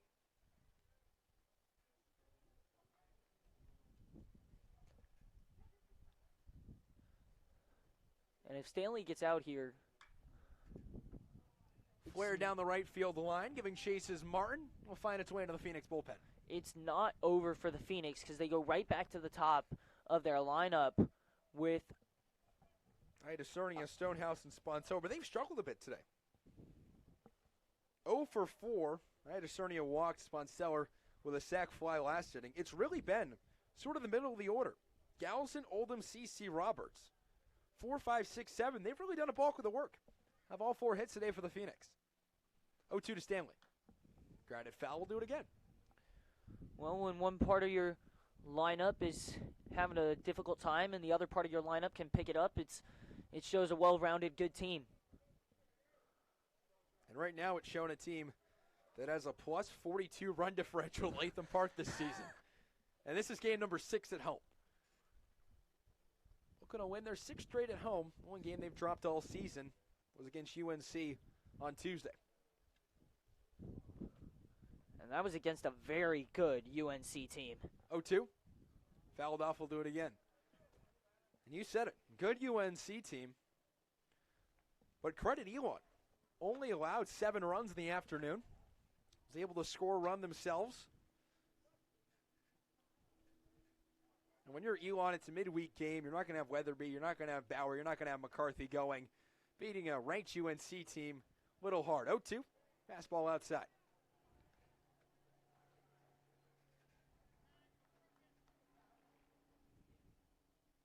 But great for Elon to be able to go to UNC, play at Boshamer Stadium. UNC ranked number 13 in the country. It's what an opportunity for these kids. They'll get to play ECU as well. Beautiful stadium. 1-2. Curveball, fouled off, we'll do it again. Great at bat, being worked on by Ty Stanley currently. That's what you got to do. You got to, if it's not where you want it, you just got to keep hitting at it, foul it out until you force the pitcher to throw it exactly where you want it, and then send it into the gap. You're Ty Stanley, gap-to-gap hitter. Syracuse is shaded a little towards right field. And another foul ball. This time put a little bit lower than it has been, which shows that Draper is adjusting, Stanley getting what he wants here. And 1-2 the count. You got to look for something off the plate at this point if you're Matt Draper. Try to get Stanley to chase. You know he's looking for that first hit. Might be pressing just a little bit. 1-2.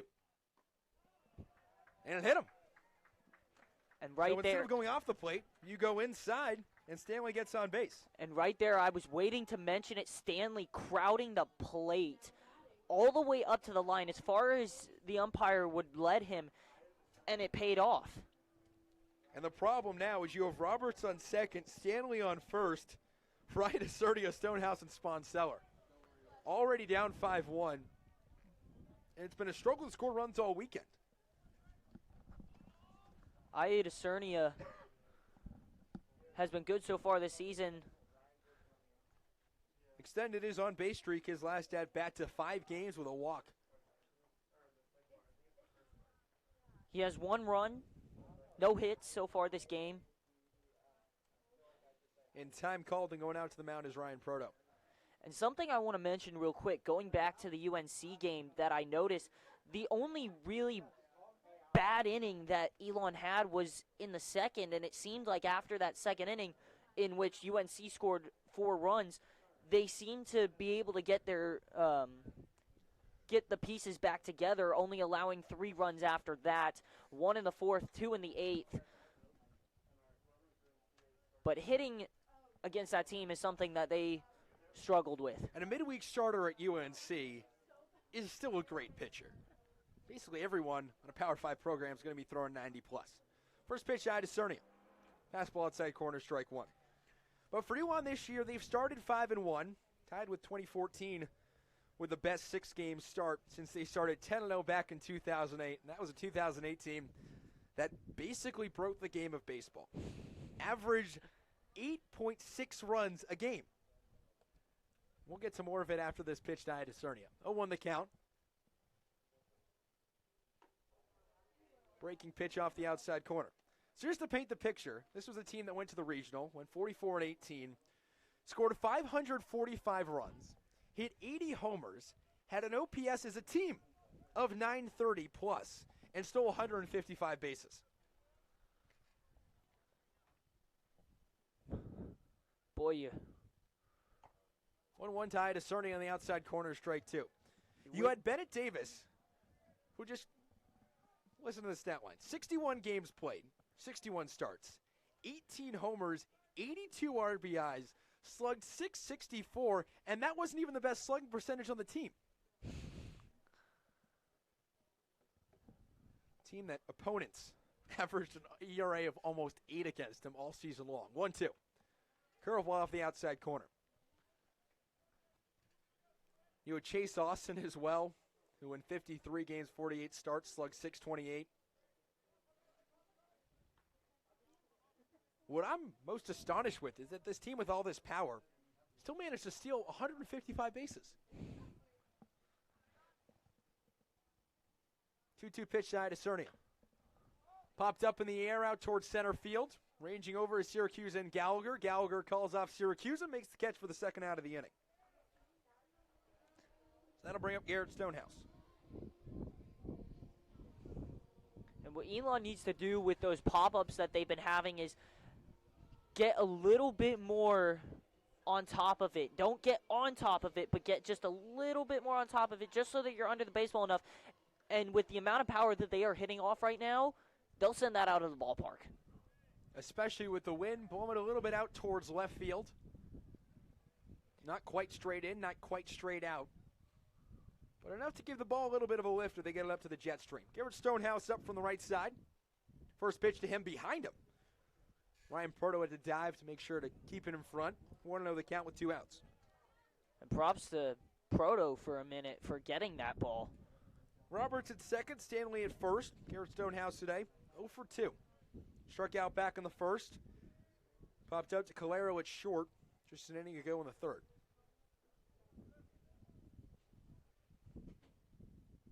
Draper's 1-0. Inside 2-0.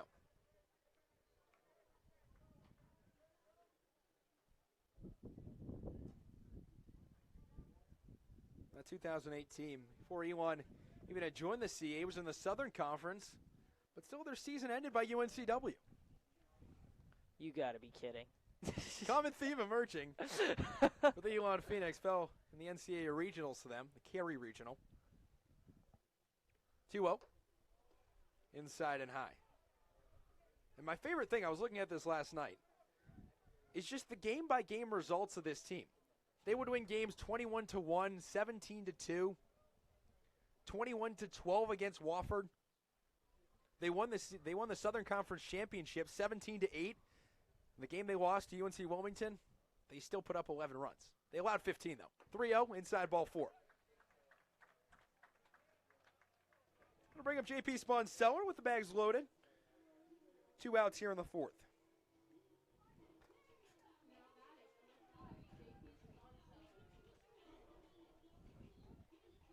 But imagine watching one of those teams, Connor. Oh, my Lord.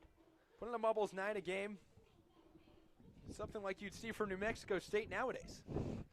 You and I'd be having a lot of fun right now if that was the team playing today. Started to look like a football score after a while. First pitch to Sponseller. Fastball outside, ball 1. Who knows? Maybe that was the goal. Put them on the football team. See if they'll put up the same amount of points. Yeah, just put up a touchdown every game. See what happens. Something like you'd see out of the WAC in New Mexico State. 1-0. Sponseller fouls it straight back. Evens up the count at 1-1. New Mexico State's almost a modern version of that. Have Nick Gonzalez, who a season ago hit .423. Led all the NCAA. Averaged almost 11 runs a game. And La Cruz is New Mexico, which is not as high as Colorado in Coors Field, but about 3,000 feet. 1-1. Driven down the left field line, carrying, dunks in foul. Would have easily cleared the bases. Sponseller just misses. With New Mexico State playing at about a 3,000-foot altitude. And you add in metal bats. And the ball just flies. No humidity to keep it down. Ball just flies out of there. It's unbelievable the scores they put up. They were kept under 10 this weekend against Iona, which is a rarity. Sponseller steps out of the box. 7-0 this season, not surprising. Nick Gonzalez has 5 homers and 20 RBIs. Sponseller fouls this one out of play. The stats from a season ago, a couple guys with 80 RBIs, a couple guys with 90.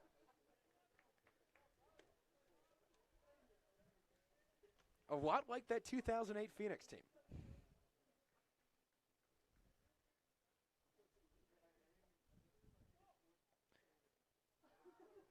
Sponseller steps out of the box. And you're mentioning Nick Gonzalez, he's batting .500 flat. In 7 games. 5 home runs, 19 RBIs. And an OPS. Slugging percentage of 1.21. 1-2. Sponseller cranks this one out towards right field. Going back is Martin at the track. And it'll just barely die. About a foot away from a grand slam. Sponseller gave it a ride, but not enough. Martin catches it right in front of the Moe's Southwest Grill sign. And you and I were watching that, and the crowd was watching it too, and you just saw it go into the glove, and you and I just sat back. We were like, you gotta be kidding me. So close. The crowd, you could tell they were a bit downed by the catch, but two very good shots. Credit Matt Draper. Gets out of a bases-loaded jam. Phoenix lead this one 5-1. We are to the top of the fifth here on Elon Sports Vision.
Five-one here as we enter the top of the fifth inning. Dean McCarthy back out in the mound, facing Proto Gilbride in the top of the order for UMass Lowell.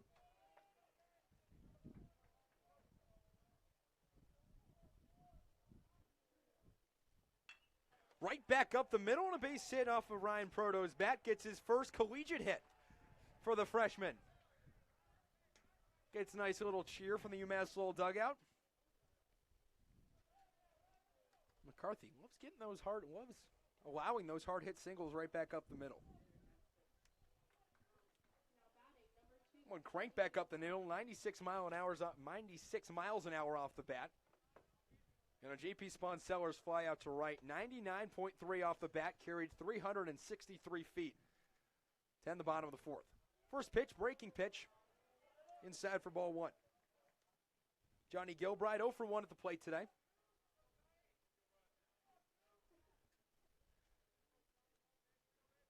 5-1 our score here. 1-0. Fouled straight back. Evens things up. 1 ball, 1 strike.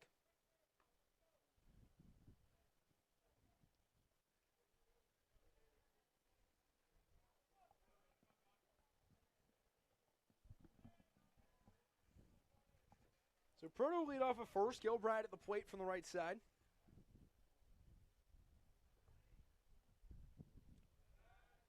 Checks back towards first. Proto gets back in time.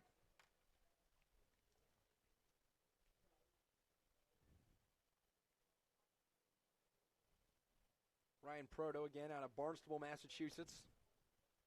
Pitch. Breaking pitch in there for a strike. Actually played against Ryan Proto back in Little League Travel Ball. I was about to say, how far is that from Boston? We played for teams in the same division, so played him a couple of times. One heck of a hitter at the age of 12, let me tell you. Checks back on Proto, dives back in time.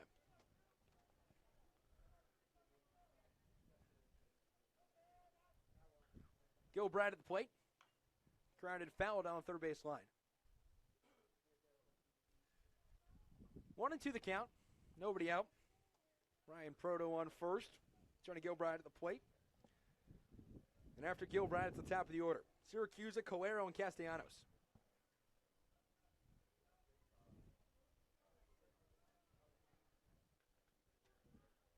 One, two.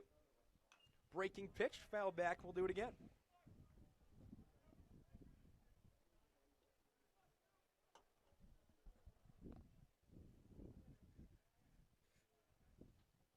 Connor, how about the afternoon for Dean McCarthy?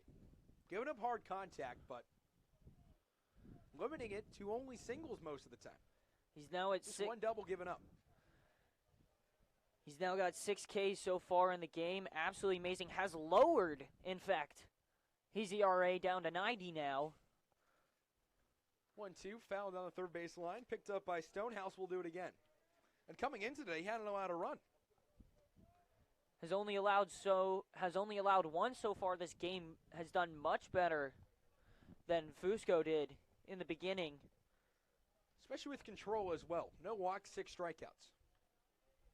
And we mentioned earlier Fusco being able to put up big numbers as far as speed, but control is a huge part of that. If you don't have control over that speed, you're not going to stay in the game very long. And while McCarthy may not be able to pitch as fast. 1-2. Breaking pitches off the outside corner. He has that ability to put the ball just inside the strike zone. Able to fool batters into either taking or making big swings and misses. Around 70 pitches right now. 2-2. Driven towards the hole. Sperlin past a diving glove and into left field. So 2 consecutive hits. Something McCarthy loves to do. Give up his hits in pairs. Martin and Devaney, back-to-back hits. Martin and Devaney again in the 4th inning. And Proto and Gilbride here in the 5th. So 2 runners on. Syracuse in the top of the order up.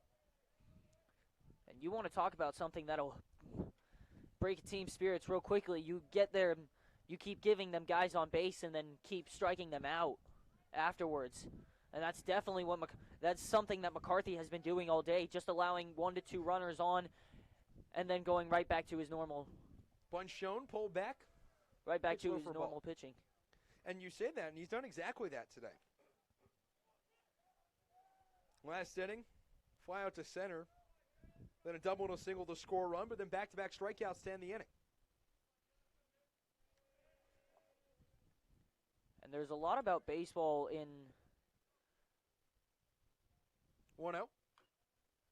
Ground at the foot of home plate. 1-1.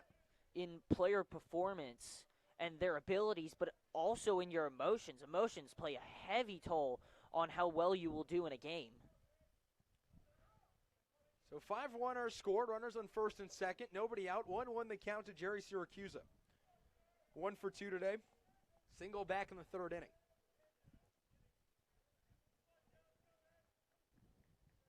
Single back in the 3rd inning, stole second, then tried to steal third, and Matt Oldham gunned him out by a couple of feet. 1-1. Fastball outside, 2-1.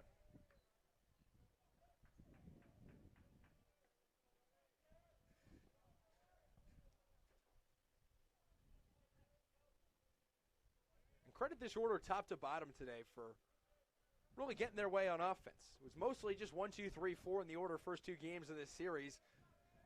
But top to bottom today, everyone getting a little bit of hits. 2-1. I think it's like good. It was supposed to be a breaking pitch, slipped out of his hand a little bit outside for ball 3. And I think it's good, shows the team learning a little bit over the past few games. I think for the people who really have an eye for baseball can always tell when a team is starting to learn and catch on to the other team's abilities, and you'll see in little things here and there. 3-1 the count, 1 ball away from loading him up is McCarthy. 3-1. Inside, ball 4, loaded up, and here comes the tying run to the plate. And this is quite shocking, actually, especially for McCarthy. Did not expect this. And pitching coach, and also head coach Mike Kennedy going to the mound. And I think a part of this inning and what's happened so far, loading up the bases, has been good hits that should not have been hits, basically saying there was that ground ball towards short, a very good move by McCarthy to get that ground ball. Serplin just wasn't able to get it. And with that, you include that hit into left center earlier in the inning. As head coach Mike Kennedy goes back to the dugout, Trevor Kirk getting ready in the Elon bullpen. Haven't seen him yet this series. But might see him McCarthy gets in some trouble. At 75 pitches currently, haven't seen anyone go over really the 90-95 pitch mark. And time called by Keegan Calero. So the bases loaded, nobody out, and quite the jam for Dean McCarthy. Calero 0 for 2 today, grounded out to third in his last AB. Represents the tying run in a 5-1 ball game. First pitch. Inside corner, strike one.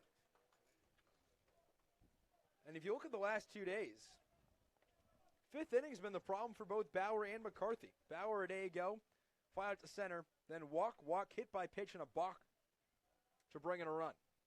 Today, single walk to load things up for Calero. 0-1.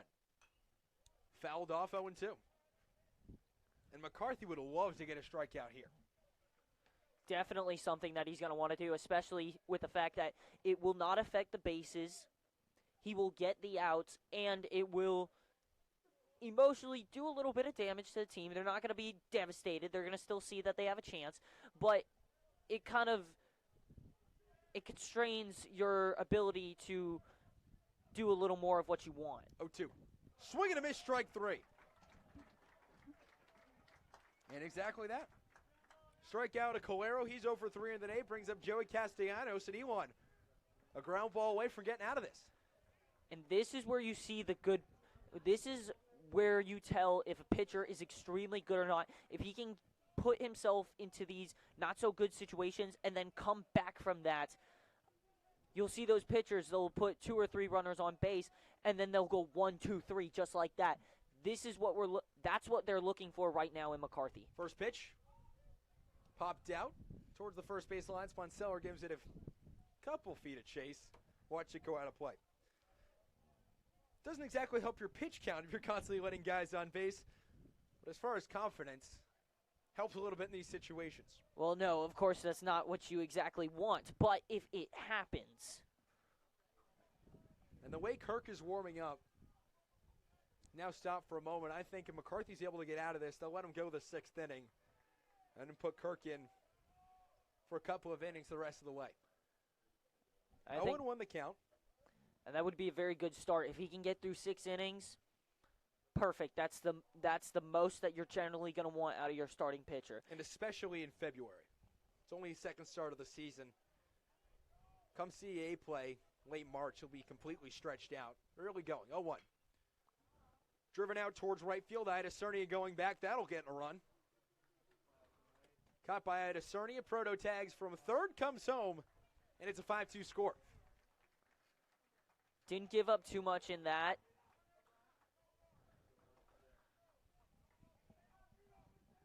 So Proto goes to third. Gilbride able to tag up and move to third. Puts runners on the corner and still the tying run at the plate. And Vinny Martin, who is 2 for 2 today, doubled the last time he was up.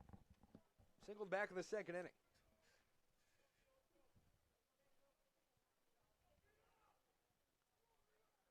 So the score stands at 5-2. Syracuse on first, Gilbride at third, and Vinny Martin at the plate. Has a home run this season. Showed some power. Check swing, foul, straight to the backstop, 0-1. And Castellanos doing exactly what he needed to do. Don't need a home run here, just chip away little by little. Fly ball to Ida Cernia in right, able to do the job. And you can always seem to tell when a batter's trying to just put a powerhouse. Pitch here. Breaking pitch, bites the inside corner, strike one. Check that, strike two. Put a powerhouse shot into the gap or out of the ballpark, and that's not what you generally want. The teams that are good are the ones that make just good base hits, doubles, not looking for too much. 0-2. Grounded back up the middle. Roberts gets it on a couple of hops, throws over to Sponseller. And Dean McCarthy gets his way out of a bases-loaded jam, only allowing 1 run. Gallison, Oldham, CC, the 3-2 up for the Phoenix, and we come back. It's 5-2. So we're halfway through this one on Elon Sports Vision.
Matt Draper's relief appearance comes to an end. Frank Venezia now on the mound.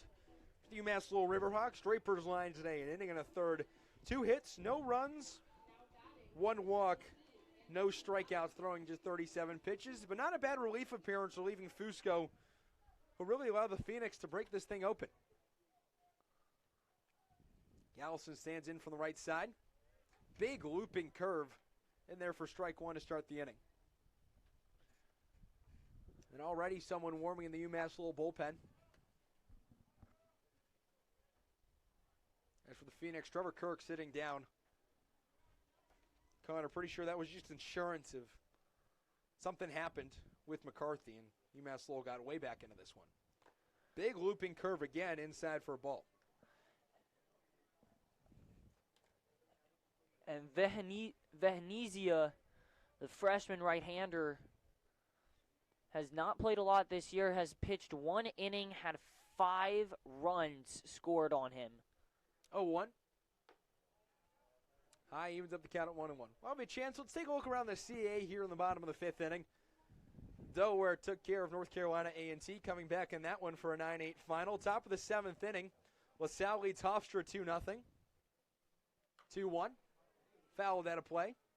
2-2. Bottom of the 2nd inning, William & Mary leads Fairleigh Dickinson 2-0. Bottom of the 3rd, Northeastern leads USF 1-0.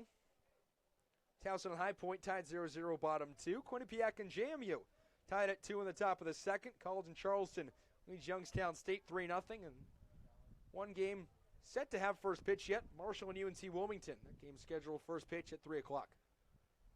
5-2 our score here, 2-2. Driven out towards right field for a base hit for Anthony Gallison. Beautiful drive there, got connected to the ball perfectly and sent it out towards left field. Line drive right over the shortstop's head, but not high enough to go right towards the left fielder. That'll be Gatler in left. Gallagher able to pick it up and throw it in. Gallison 2 for 2 today with a walk. Reached base in all 3 of his plate appearances. A little standoff first for Matt Oldham, who's also reached base in both of his plate appearances today. 1 for 1 with an RBI last time he was up. Rocket back up the middle. Hit it so perfectly up the middle, almost nailed the second base bag. 5-2 our score. First pitch inside for ball 1.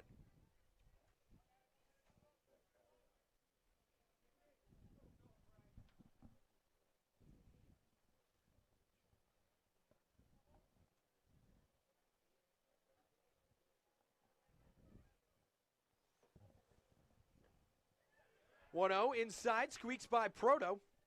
And sliding into second is Gallison.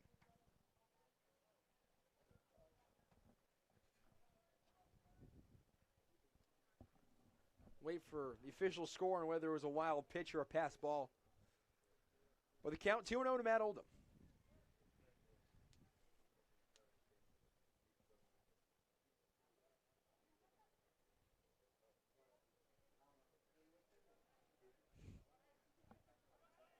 So Gallison at second. And they're going to officially say it's a wild pitch. That moves Gallison up a base. 2-0 to Oldham. Fastball right down Broadway, 2-1. And Gallison and Oldham, 4-5 in this order today. They've really set the table for the Phoenix. 3 for 3, 3 singles, 2 walks, and 5 plate appearances. Either Fusco, Draper, or Venezia have figured out a way to get him out. Driven right at the first baseman, Maurice has trouble picking it up. What should have been an easy play results in an error, and Oldham reaches first base. And we talked about it earlier, taking what the other team can give you. That's another advantage that Elon was able to take advantage of. Another mistake by UMass. And what looked like a real easy play for Maurice at first base. Had trouble picking it up. Went for once with the glove, once with the hand, missed both times. And at that point, he needed to flip to Venezia and was unable to do it. So runners on the corner for Nick Cece. Looking for his first hit today. 0 for 1. The sack bunt. First pitch walloped, but away foul down the left field line. Turns into nothing more than a long strike. For a second, I thought that was flying into the far left side of left field.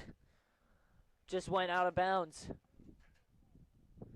Goes over their bullpen out towards Lake Marynell. Sits beyond the left field fence here at Latham Park.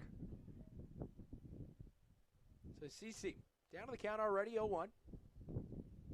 No homers, 2 RBIs in the season. Pitch bites the inside corner, 0-2. 6th run of the day for the Phoenix, stands just 90 feet away in Anthony Gallison. He's scored twice in the second and the third. 0-2 to CC. Inside 1-2. Jack Roberts stands on deck.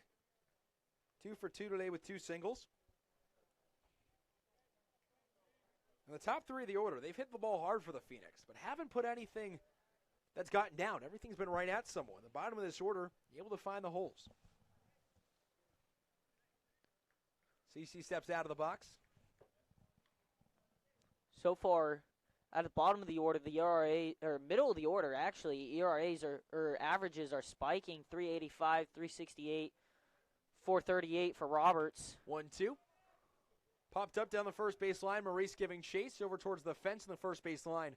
Wants you to go out of the play into the parking lot. So we'll do it again at 1-2. And if we're looking at the top of the lineup, I had to say at an average of 208 right now, with Stonehouse at 211 and Sponseller at a very low 188. 1-2 the count to CC. Nobody out, runners at the corners. Big looping curve, misses high, even things up 2 balls, 2 strikes. And with Venezia, the thing that's different about him is it's not a hard-breaking tight curve. It's a big looping curve, which allows a batter like CC to really see it come in, wait back on it, and poke it down the right field line. The only hard part about seeing the pitch is waiting on it, making sure you get that timing down right. 2-2 fastball. Way ahead on it. Smashes that a play down the third base line. A lot of fans out in the ballpark today. Beautiful February afternoon in North Carolina. Stands about full. First baseline full of fans, as well as the hill right next to the UMass little bullpen. Dotted with a couple of chairs. 2-2 to CC. Inside, hits him directly in the back, and that loads the bases for Jack Roberts. And I think that's the thing about baseball.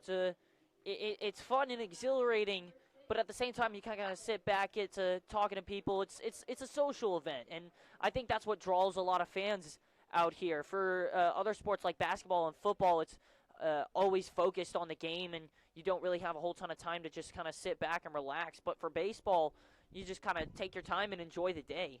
Well, Frankie Venezia gets the ball taken from him by Ken Herring. We'll have a new pitcher on the mound as Frankie Venezia lasts just 3 batters. Stick with us on Elon Sports Vision.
Well, Frankie Venezia last just 3 batters, doesn't get an out, and it leaves him loaded for Cam Sagan. Sagan's second appearance of the weekend, pitched yesterday. Finished out the 8th inning. 1 inning, 1 strikeout, retired Pico, Sperlin, and CeCe in order. But he's got to face a red-hot Jack Roberts today. Jack Roberts, 438, so 438 average, 2 for 2 on the day. 2 for 2. 2 singles, 2 RBIs. Bags full of Phoenix. First pitch, looping curve, misses inside, ball 1. Infield in. Castellanos and Maurice playing on the grass. Calero and Gilbride playing in about double play depth. Would love to turn one up the middle, get 2 outs, let the run score. 5-2 ball game. 1-0. Driven down the first baseline, foul. Evens up the count, 1 ball, 1 strike. Just joining us, you play alongside Connor Witso. 5-2 Phoenix. Scored 2 in the second, 3 in the third, and for UMass Lowell, they've scored 1 in each of the last 2 innings. Bottom of the 5th inning here. CeCe on first, Oldham at second, Gallison at third. Jack Roberts at the plate. Driven directly to second base, going home for 1. They'll get it, throw to first. Don't even make the throw to first. Proto holds it. Not the end of the world for the Phoenix. They're reloaded for Adam Sperlin. As Jack Roberts gets on via the fielder's choice, but Sperlin's had a rough go of it today.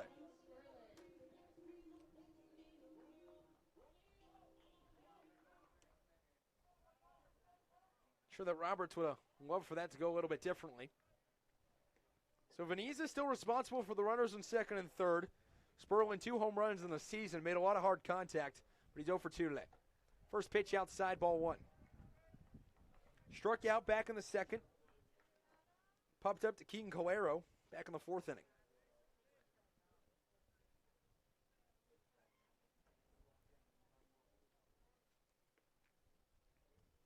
Two home runs, 5 RBIs in the season. Standing on deck will be Tyler Stanley.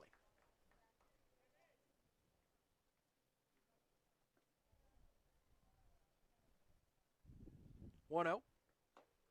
Bites the inside corner, evens things up. 1 ball, 1 strike.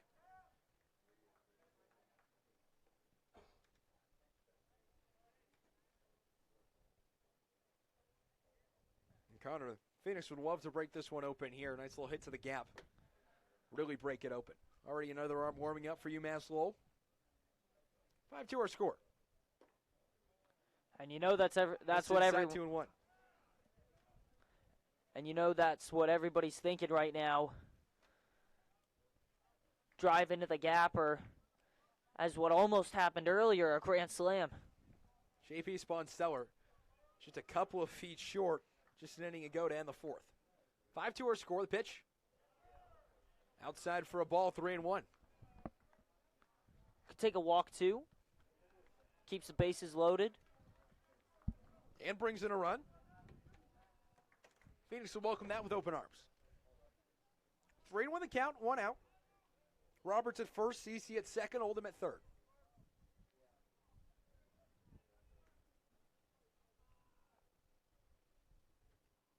Three one. Inside corner, strike 2. Full count now to Sperlin.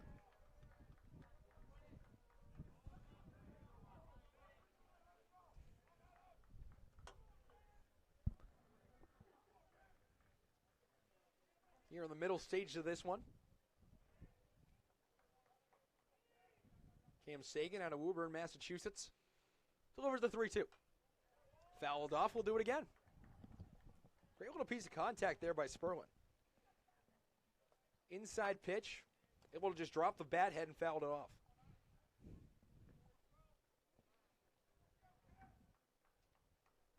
Calero and Gilbride playing back. Castellanos playing about even with the bag, and then Maurice at first base playing on the grass. 3-2 payoff from the lefty. Swing and a miss, strike 3. Sperlin gets set down on strikes for the second time today, and that'll bring up Tyler Stanley with 2 outs.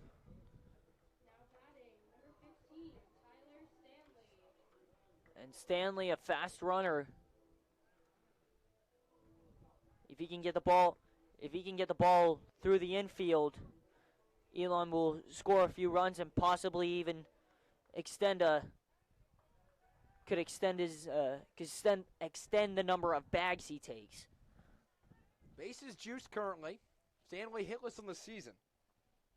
0 for 9, got hit by a pitch last time he was up. First pitch outside, ball 1. And Stanley really would love to get something going. He's been struggling here in the early going. Regular in this lineup for the Phoenix a year ago.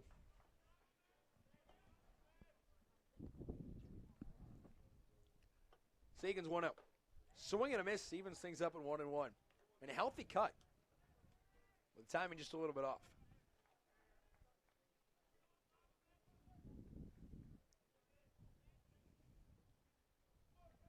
Thing that's helping Stanley here is you get something into the jet stream. Wind blowing directly out to that left field wall. 1-1. Swing and a miss, strike 2. And you think he's pressing a little bit? Jason pitches a little bit outside of the zone, being 0 for 9. Yeah, absolutely. That was something I noticed just a second ago. Way outside, something he did not have the arm length to even make contact with. Should have just let that one go by. Probably would have gotten the ball on it. This would be huge for UMass Lowell to get out of this without a run. 1-2, inside 2-2. And that pitch right there was one of the pitches that makes you just hold your breath for a second and hope the umpire doesn't call strike 3. One of those 50-50 calls right in the black. 2-2 the count, 2 outs. Elon up 5-2. The bases loaded. Stanley able to get on. Ida Cernia stands on deck. In time called, and Stanley will step out of the box.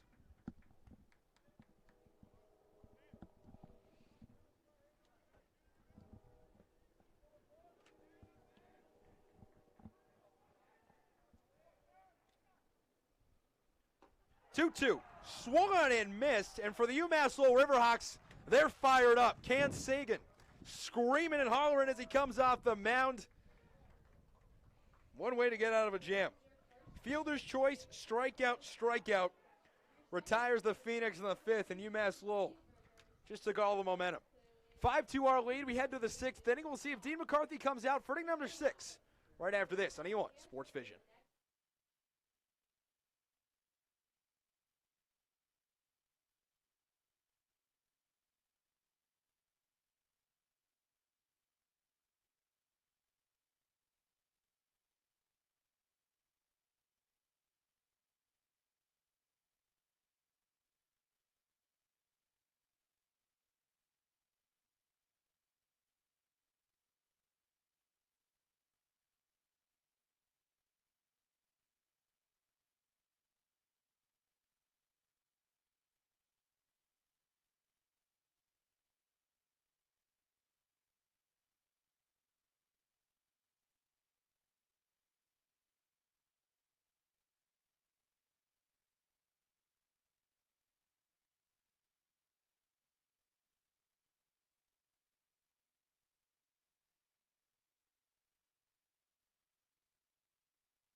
Dean McCarthy's day is over for the Phoenix. 5 innings pitched, 7 hits, 2 runs. Both of them earned 1 walk, 7 strikeouts. Relieved by Trevor Kirk here in the top of the 6th inning. Devaney, Gallagher, and Maurice, the first 3 he'll face. Kirk coming into this game with only 2 innings pitched, has 3 earned runs on the season. First pitch outside for ball 1. Only 2 strikeouts. Kirk's first appearance on the weekend. 1-0. Low for ball 2. Last time he pitched, he went up against North Carolina. Pitched only 2/3 in an inning and had 2 earned runs. 2-0. Fouled straight back, 2-1. Kirk, a freshman out of Wake Forest, North Carolina. Ranked the number 19 right-handed pitcher in all of North Carolina by perfect game coming into this year. But what a start today from Dean McCarthy. Able to get himself out of trouble a couple of times. 2-1. Popped straight up in the air. Big lead pop fly. Oldham throws his mask to the side and can't quite come up with a catch. Hits the thumb of the glove and it'll roll away. So Devaney gets a little lucky. And just that wind shifted it back enough that he wasn't able to come back when the wind put the ball behind him. So the count 2-2 to Devaney, and as a catcher, that's one of the toughest things. A fly ball straight up into the sun. The spin reverses, so you got to turn your body the opposite way. Face the ball like a fielder would. Time called. Devaney steps out of the box. Just the wind moves it a little bit. And if it hits anywhere on the outside of your glove, there's no way you're catching it. 2-2. Curveball, strike 3. Doesn't hurt the Phoenix. And Devaney's going to ask the home plate umpire where the pitch was. Just biting the outside corner. And now Kevin Morgan's going to say a couple of words to Kieran Devaney as he walks back to the bench. But a looking strikeout for Devaney. Gives Kirk his first strikeout.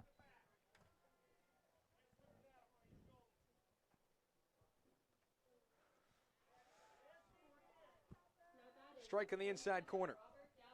Kirk's third strikeout of the season. Pitched last weekend against Delaware State, like Connor said, at North Carolina. 0-1.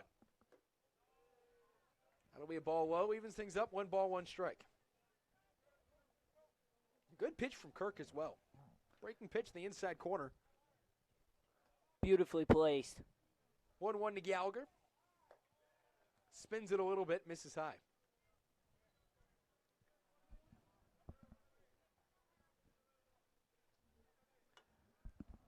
So 5-2 our score, top of the 6th inning. Nobody on base, 1 out. 2-1.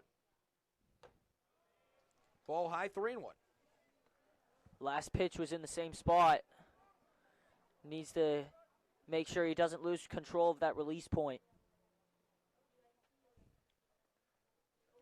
3-1 the count to Gallagher.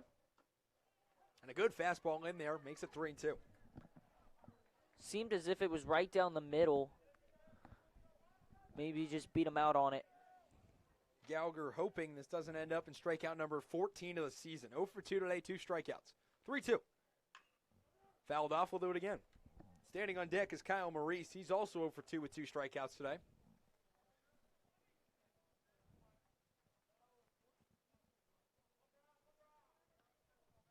Kirk toes the rubber.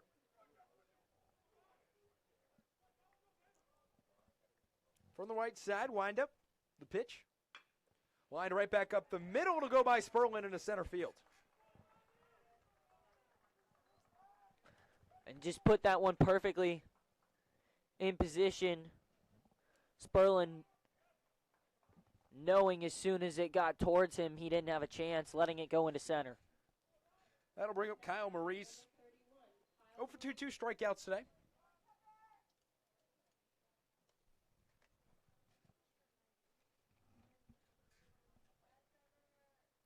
Nothing bad of your Trevor Kirk. Just a ground ball away. Looks like we're going to get a pinch hitter. Luke Cocker comes to the plate, junior out of Tuscaloosa, Alabama.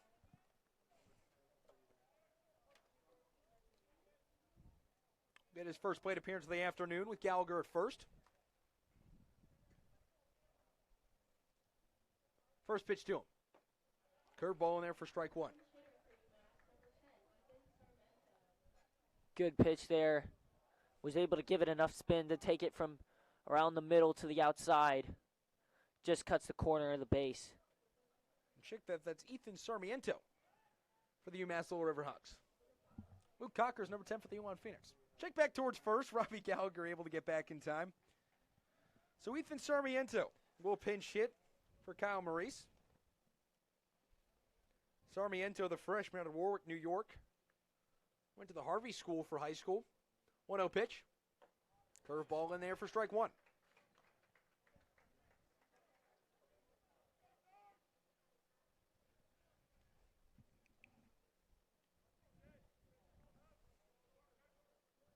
Sarmiento, an infielder. Wouldn't be surprised if he played first base for Maurice the rest of this going. Check back towards first base. Gallagher dives back in time.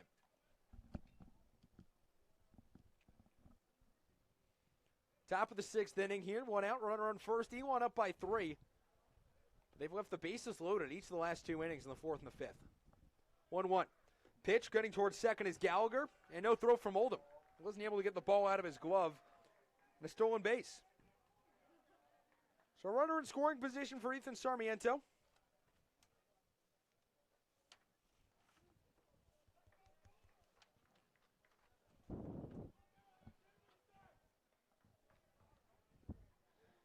Sarmiento getting his first college plate appearance. 2-1. In there for strike 3? Looks like strike 3. Scoreboard wasn't quite updated. Showed 2-1. But the pitch and the stolen base was a strike, so that'll be strike 3. Ethan Sarmiento goes down looking, second strikeout of the inning. And Ryan Proto comes up with 2 outs. And this is huge for the Phoenix to be able to get out of this inning without allowing a run. The last thing you want to do after getting out of bases loaded jam, come up to the plate and come up empty. UMass being able to put in at least 1 run in the past 2 innings, and that's something you don't want to allow because that's how you slowly creep back into the game. First pitch to Proto. Breaking pitch off the outside corner. Ball 1. And if you're Proto, Roberts is covering second. Sponseller's playing towards the line. If you can shoot it through that 3-4 hole to right field, it's a run almost easily with Gallagher scoring from second. Gallagher's got speed, 5 of 6 in stolen bases. Now 6 of 7 with a stolen base, previous AB. Ball outside again, 2-0. And you don't need much from the hit. You just need a ground ball or a line drive right up that gap. Something in the outfield gets a hit. Really anything that's a hit outside the infield is going to score Gallagher. Just chipping away little by little of your UMass low. Tying run on deck and Johnny Gilbride. Time called. And Proto will step out.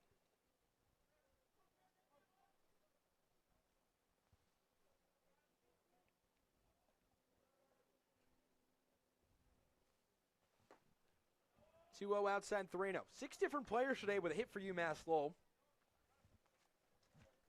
After scoring just 2 runs in the first 2 games. 8 hits today. Coming into today, they had combined for just 7. Hoping to look for hit number 9 is Ryan Proto. Get a run here on the top of the 6th. 3-0 pitch. Strike on the outside corner. And Proto, Connor, really crowds the plate. Almost has both his feet on that white line, the batter's box. And that's a big thing that they actually teach a lot at a young age now. Trying to get players to crowd the plate so that you not only close up the strike zone a little more, but 3-1. Outside ball 4 and Proto will get on. But it makes the pitcher a little more nervous to where he's worried about hitting you, and nerves is nothing good for a pitcher. Can cause him to throw a little more wildly, lose control of their release point. How calm you are when standing up on the rubber is a massive part of your performance out on the field. Mike Kennedy coming to the mound. We'll take the ball from Trevor Kirk. New pitcher coming in for the Phoenix when we come back. Proto and Gallagher both on. New pitcher coming on. We'll see who it is in a moment. Stick with us on Elon Sports Vision.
Third pitcher then it comes on for the Elon Phoenix. Welcome back into our coverage of Elon Phoenix baseball and Elon Sports Vision. Brian Edgington leaves Trevor Kirk with 2 on here in the 6th inning. Purtle at first, Gallagher at second, Johnny Gilbride at the plate. And check that, pinch hitter. Julio Antigua will step up to the plate.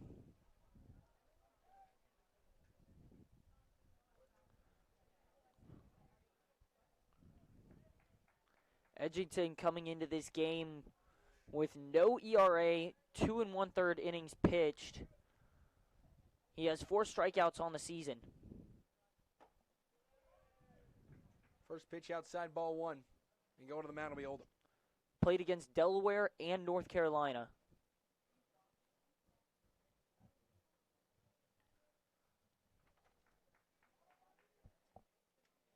Herville Antigua a day ago started at DH. 0 for 2 with 2 walks and a strikeout. Was 0 for 3 on Friday. Antigua, the first one, Edgington faces the line on Kirk, not yet complete, responsible for Gallagher and Proto on first and second. 2/3 of an innings pitched, 1 hit, 1 walk, 2 strikeouts. Stands in from the left side.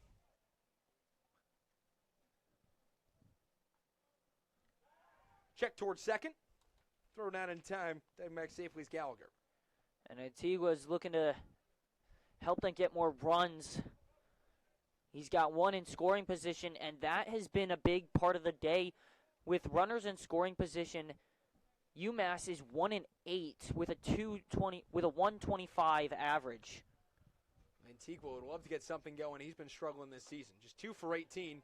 Pitches the inside corner, even things up at 1-1. He's been struggling this year. 2 for 18, but he leads the team in RBIs with 6. 5 walks as well. 7 strikeouts, good for 3rd best on the team. Not exactly a category you want a high number and the word best next to. Strikeouts. 1-1 the count to Antigua. Inside 2-1. Edgington just barely missing.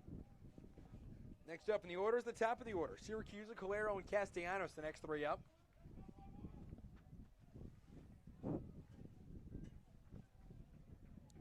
Antigua listed as an infielder and an outfielder, so it'll be interesting to see what position he plays if he comes into the field.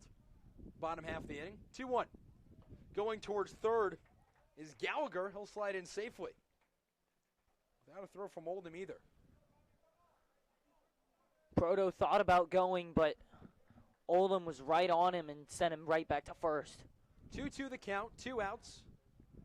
Here in the top of the 6th inning. U1 leads UMass Lowell by a 5-2 score.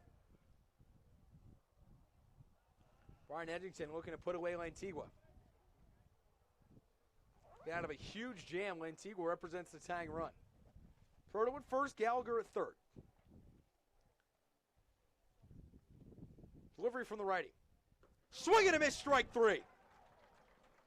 And that is exactly what they wanted. Got it to go under the bat. Perfect curve. No runs, 1 hit. 2 men left on base. Trevor Kirk's line officially final. 2/3 of an innings, 1 hit, no runs, no earned runs, 1 walk, 2 strikeouts. When we come back, top of the order up for Elon. Ida Cernia, Stonehouse, Sponseller. Looking for sure insurance here on the bottom of the 6th inning. Join us after this on Elon Sports Vision.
Welcome back here on Elon Sports Vision. Elon up 5-2. Andre Botticelli playing over the PA system, which means one thing. Alex Iadacernius here to lead things off here in the top of the 6th inning. So we'll try and recap the defensive changes for you. Castellanos moves over to first base.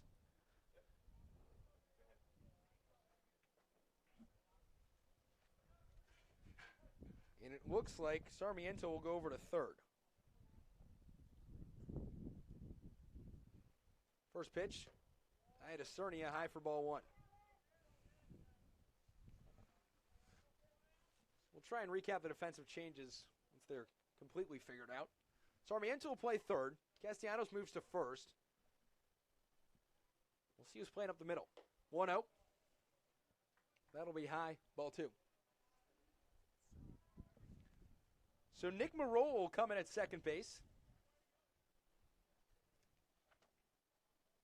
Which means Gilbride is out, Antigua out as well. 2-0. Grounded foul back to the backstop, 2-1 the count. So Antigua, just a pinch hit appearance. So the new infield will be Sarmiento at third, Calero at short. At second will be Marola, and then at first is Castellanos. 2-1. Driven through the 5-6 hole into left field, and a base hit for Iadacernia. Good hit by Iadacernia, seeing that right across the plate, sent it out. Went oppo with it. Good little piece of hitting from Iadacernia, going the other way with it. His first hit of the afternoon, 6th hit. The afternoon for the Phoenix brings up Stonehouse. He's 0 for 2 today. Strikeout and a pop-out. Walked in his last AB. First pitch to him. Shows bunt. Bunts it perfectly down the first base line, trickling, picking up his proto throw to first. In time, just barely getting him with the throw to Castellanos. And good on the Phoenix, willing to make that sacrifice to move the runner up to second. And you can see now that, and my best bet now is that Elon is just looking to make runs. They aren't looking on how they're going to do it. They're just looking to make them any way possible. Well, JP Sponseller would love for the Phoenix to get him in a pair of 2. Up at the plate with the runner in scoring position. Sponseller batting .250 on the year with runners in scoring position. And a beautiful bunt by Stonehouse, too. Great little sacrifice bunt. Sponseller 0 for 2 today. Flied out about 3 feet shy from a grand slam to end the top bottom of the 4th inning. 5-2 our score. Iadacernia on second. First pitch from Sagan. Big looping curveball, bites the inside corner for strike 1. Sponseller coming into today, .214, home run, 3 RBIs. UMass Lowell's bullpen gets back to work.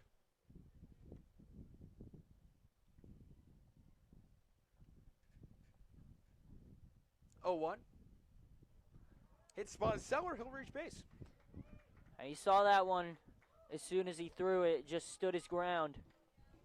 And he looked to go back-to-back with that big looping curve. Second time didn't get enough curve on it. And ends up hitting Sponseller in the thigh.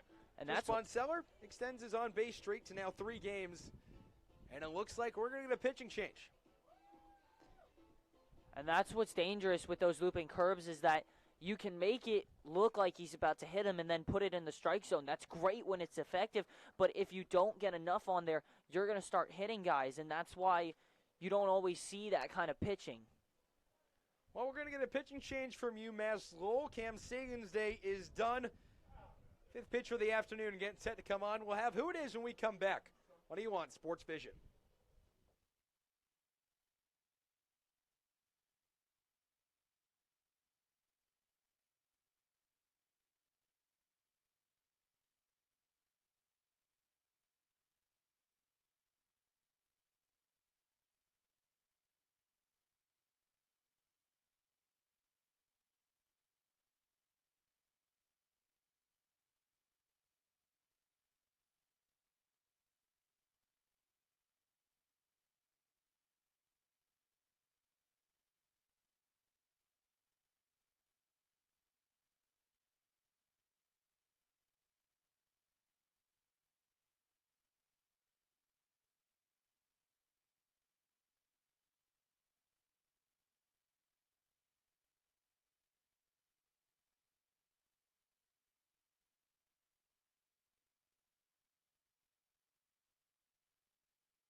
UMass Lowell brings in Josh Becker as their fifth pitcher of the afternoon.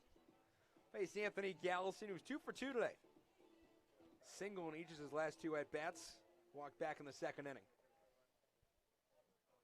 We'll look for RBI number 2 in the afternoon. Alexander Cernia stands on second. JP Sponseller on first. Both the responsibility of Cam Sagan. 5-2 our score. Bottom of the 6th inning. First pitch to Gallison. Grounded towards second. Marola picks it up. Tags Sponseller. Throws to first. Nifty play. Got him. Except Sponseller is down. Looked like the tag hit him right in the face. And he's going to be a little slow to get up. And my wonder is if it could have hit him in the eye.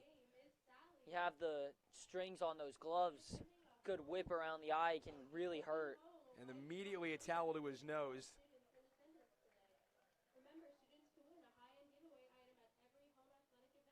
Looks like he's okay walking out the field. His brother plays football for Elon. It's in the family. When we come back, Josh Becker gets out of a jam, but when we come back, it'll be Syracuse, Calero, Castellanos, top of the order in the 7th inning to face Brian Edgington. When we come back on Elon Sports Vision.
Jerry Syracuse, first man up here on the top of the 7th inning. JP Sponseller, okay, back out there playing first base.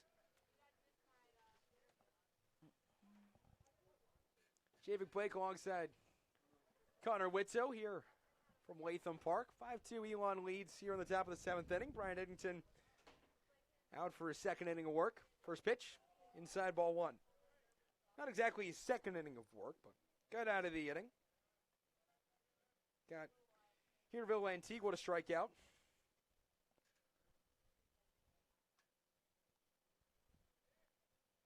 1-0.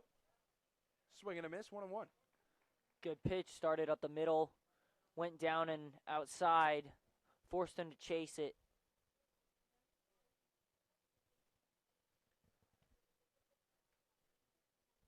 One to Syracuse. Driven out towards left field. Gallison going back at the track. Leaps, makes the leaping grab of the wall. And that'll retire Syracuse. And my goodness, what a play there. Gives a little bit of a wave to Tyler Stanley in center field. He had that one all day long. Great catch flashing on the scoreboard. Retires Gary Syracuse. And what a play. Leaping back at the wall over the Tickle My Ribs sign in left center. A great little play to retire Syracuse for the first out of the inning. Second great play he's made this weekend. We saw on Friday, nice little diving catch. First pitch to Calero. Shows bunt, pops it straight up in the air. Brian Jennington doing a little bit of work on the P1 for the second out of the inning. That's just pitching efficiently right there. So 2 outs now. Joey Castellano comes to the plate. He's 0 for 2 today. Sac fly last time he was up to Alexander Cernia. Scored second run of the ball game for UMass Lowell. Grabs the first pitch of the AB foul. Goes down to the count 0-1. Just got on top of it. Got a little jammed inside. He gets early on that one. ground ball towards third base. Edgington's 0-1. Fastball inside corner, strike 2.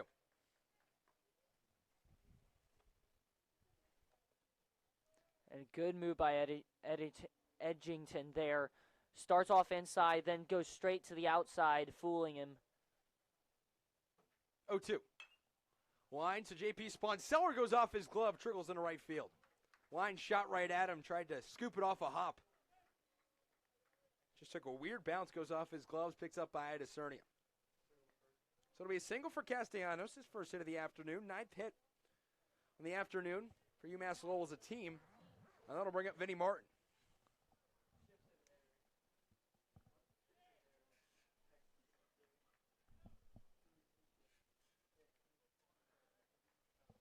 So Vinnie Martin, 2 for 3 in the day. Single and a double. Halfway to the cycle. We'll get a couple more at-bats in this one. First pitch to him. Fastball off the outside corner, ball 1.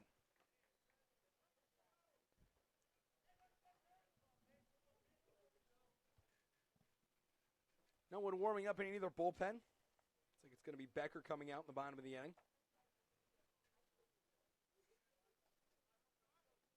1-0 pitch with 2 down. Ball inside 2-0. It looks like a completely different UMass Lowell team today on Sunday, Connor, than what we saw on Friday and Saturday. Maybe it's the pitching, but Bauer and Weatherby, really the bullpen as well, able to shut this team down today. Feels like a tight baseball game. 2-0. Fastball inside 3-0. UMass's bullpen has shown a lot more constraint, I guess you could say, on the amount of runs that they are allowing the Phoenix to have. Phoenix generally very good at producing runs, but UMass has been able to hold them back. Phoenix still being able to score runs, which is good in those scenarios. That's what you want to do. Take what you can and don't look back. 3-0 pitch.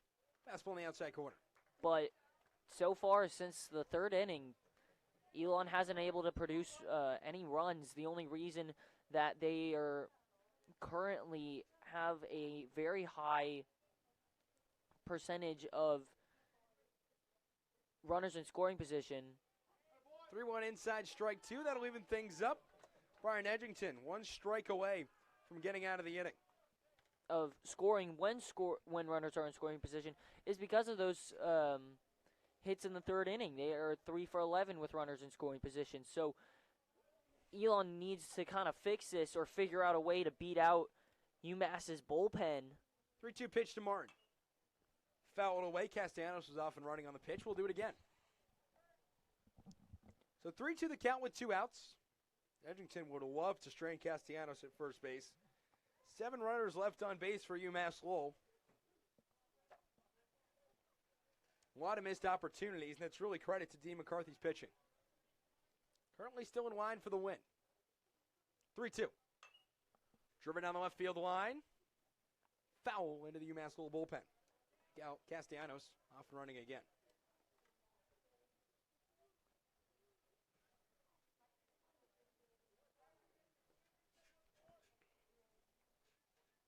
Kieran Devaney on deck, also 2 for 3 on the day with 2 singles and an RBI. Standing on deck if Martin's able to get on base. And currently represents a tying run. 3-2 the count with 2 outs. Edgington delivers to Martin. Driven towards center field. Stanley racing back. Settles under it, makes the catch for the 3rd out of the inning. So after Anthony Gallison with a spectacular play at the wall, Keen Calero pops out to the pitcher. Joey Castellanos gets stranded on base. No runs for the 2nd straight inning for the UMass Lowell Riverhawks. 1 hit, no errors. They strand 1. Here to the bottom of the 7th. E1 leads 5-2 on E1 Sports Vision.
Bottom of the 7th inning. 5-2 our score. Javic Blake alongside Connor Witzel. Matt Olden to lead things off for the Phoenix. He's 1 for 2 today. Reached an error last time he was up. 5-2 our score. First pitch outside for a ball. Just joining us, thanks so much for tuning in. First broadcast of the season on Elon Sports Network. So happy to bring it to you. Been a great game as well. 5-2 our score. 1-0 low, 2-0. Elon got 2 runs in the second, 3 in the third. And then for UMass Lowell, 1 in the fourth, 1 in the fifth to cut it to 5-2. But really the big thing today has been Dean McCarthy's ability to get out of innings without any big damage. 2-0. On the outside corner, strike 1. And you talk about that, Javik. I think something that we need to mention is pitching with runners on. Elon is 3 for 14, while UMass is 3 for 13. So both teams doing very well today with runners in scoring position. 2-1 to Oldham. Fouled back, evens things up. 2 balls, 2 strikes. Or with runners on, being able to get out of those innings. But a lot of that coming from McCarthy early on in the game. And Elon, they've left a whole lot on base. Bases loaded in the 4th and the 5th.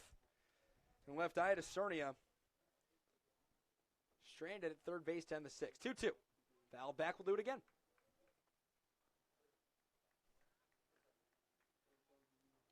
It's been a great weekend for the Phoenix offense, though. We can give you the final line on Cam Sagan. Josh Becker retired the final out of the inning. 1 inning, 1 hit, no runs, no earned runs, no walks, just 2 strikeouts. 2-2. Driven towards second. Rolla picks it up. Throws over to first in time. First ball hit to him today. Gets Oldham on the 4-3 to start the bottom of the 7th. That'll bring up Nick Cece. 0 for 1 today. Got hit by a pitch directly in the back on his last AB. Jack Roberts stands on deck. Nobody on, 1 out here in the bottom of the 7th inning. Elon would love for a little bit of insurance. First pitch. Inside ball 1. And Cece's last at bat. A lot of good contact and able to really battle.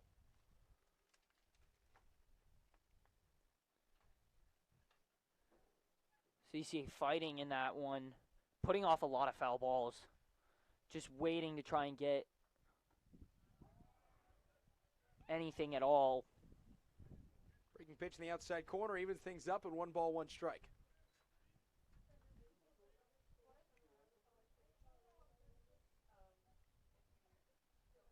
Becker does a good job in the first 2 batters. 1-1. Grounded towards third base, foul. Picked down to the ground by Sarmiento.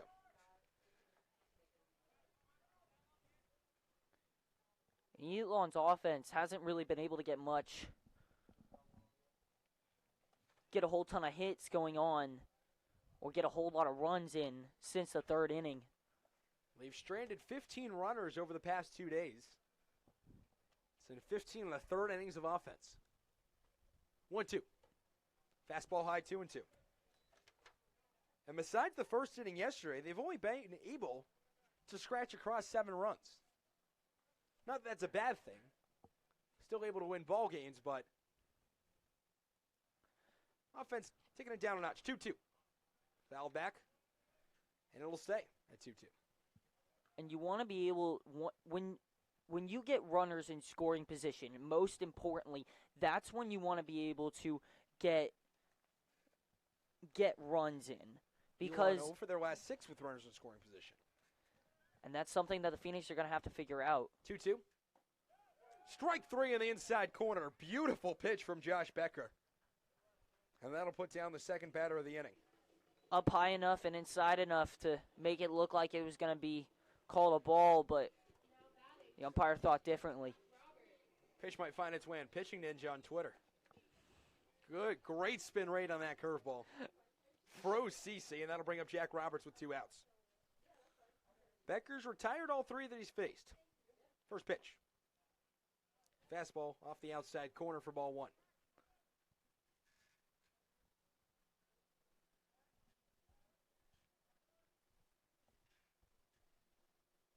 1-0. Catch to the outside corner, even things up at 1-1. Elon in the bottom of the UMass Lowell in the top of the 8th inning. We'll have Devaney, Gallagher, and Sarmiento out there. 1-1. Flared foul on the left field line. It'll reach the UMass Lowell bullpen. So 1-2 the count to Roberts. Becker, one pitch away from the first 1-2-3 inning of the afternoon for UMass Lowell since the first inning. Included 2 strikeouts. 1-2. Swing and a miss, strike 3. So Elon goes down in order in the bottom of the 7th inning. For the first time since the first inning, they're held without a hit. Sweet Caroline playing around the ballpark as we head to the top of the 8th inning. Devaney, Gallagher, and Sarmiento, the first 3 up for UMass Lowell when we come back on Elon Sports Vision.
Late stages of this one, Brian Edgington out there for the Phoenix. Top of the 8th inning. Elon up 5-2. Javik Blake alongside Connor Witso. Devaney, Gallagher, and Sarmiento first 3 up. One defensive change for the Phoenix this inning. Jared Pico takes over for Jack Roberts at second. As Devaney steps up to the plate. 2 for 3 today, 2 singles and an RBI. First pitch to him. Inside for a ball. So Edgington out for a second full inning of work. And while we have a moment, let's give you scores for around the CA today. 2 finals. Delaware beat North Carolina A&T by a 9-8 final. And Hofstra fell to LaSalle 2-0. 1-0. Breaking pitch in there, 1-1. William and Mary leads Fairleigh Dickinson 3-1 to the top of the 5th inning. Northeastern leads the University of South Florida 4-3 in the bottom of the 6th. Towson and High Point tied up at 3 in the top of the 6th. 1-1. Inside 2-1. Quinnipiac getting blown out currently by James Madison. Bottom of the 4th inning. 10-2 the score in favor of JMU and College of Charleston. All over Youngstown State. 7-1 the final there on the bottom of the 5th. One game yet to start. UNC Wilmington and Marshall. That one kicks off at 3 o'clock. 2-1 outside, 3-1. If you look at the CAA this year, it really is UNC Wilmington. It's really the cream of the crop in the whole CAA, Connor.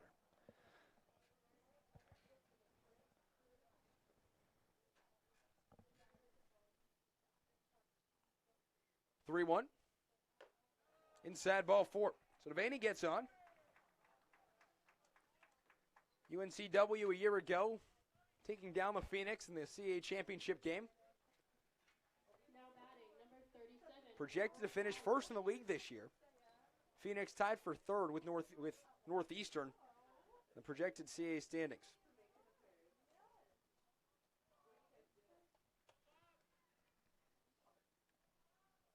And that's tied for 3rd with 2 of their 3 starting pitchers from a year ago departing for the MLB draft.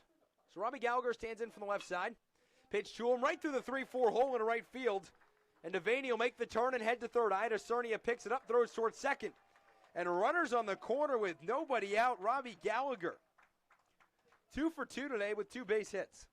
And this is something that the Phoenix do not want to happen right now. This is that slow approach to coming back that UMass could do and have been threatening to do this entire game. Ethan Sarmiento at the plate, 0 for 1 with a strikeout. Came in for Kyle Maurice, who's over 2 with 2 strikeouts back in the 6th inning. All he needs to do is something to the outfield. Fly ball, line drive, base hit, something to the outfield will at least score Devaney. Anything that gets down in the gap might score Gallagher as well. Gallagher's got speed, 2 stolen bases already today, 7 of 8 stolen on the season. First pitch fouled back.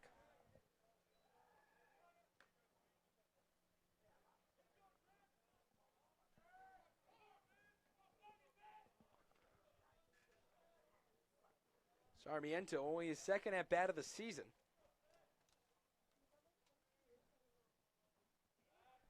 Throws back towards first base. Check on Gallagher, gets back in time.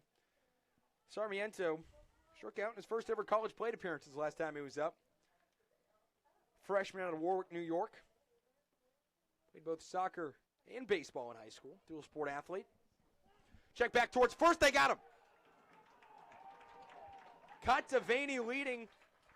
Check that, caught Gallagher leading towards second.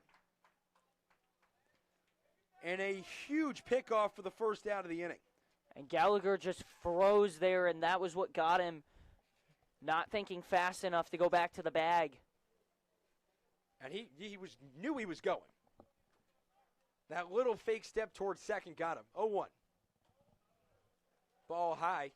Oldham able to corral it. 1-1 the count. And that erases Gallagher. Now it's just Devaney on third base. It's no longer the tying run at the plate. Tying run stands on deck in Ryan Proto. And with 1 out, this is a crucial moment for Eddington.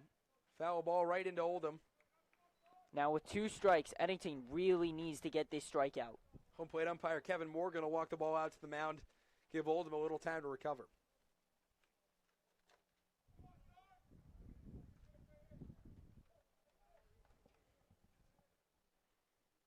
Always love that between the pitcher and catcher, their relationship throughout the game.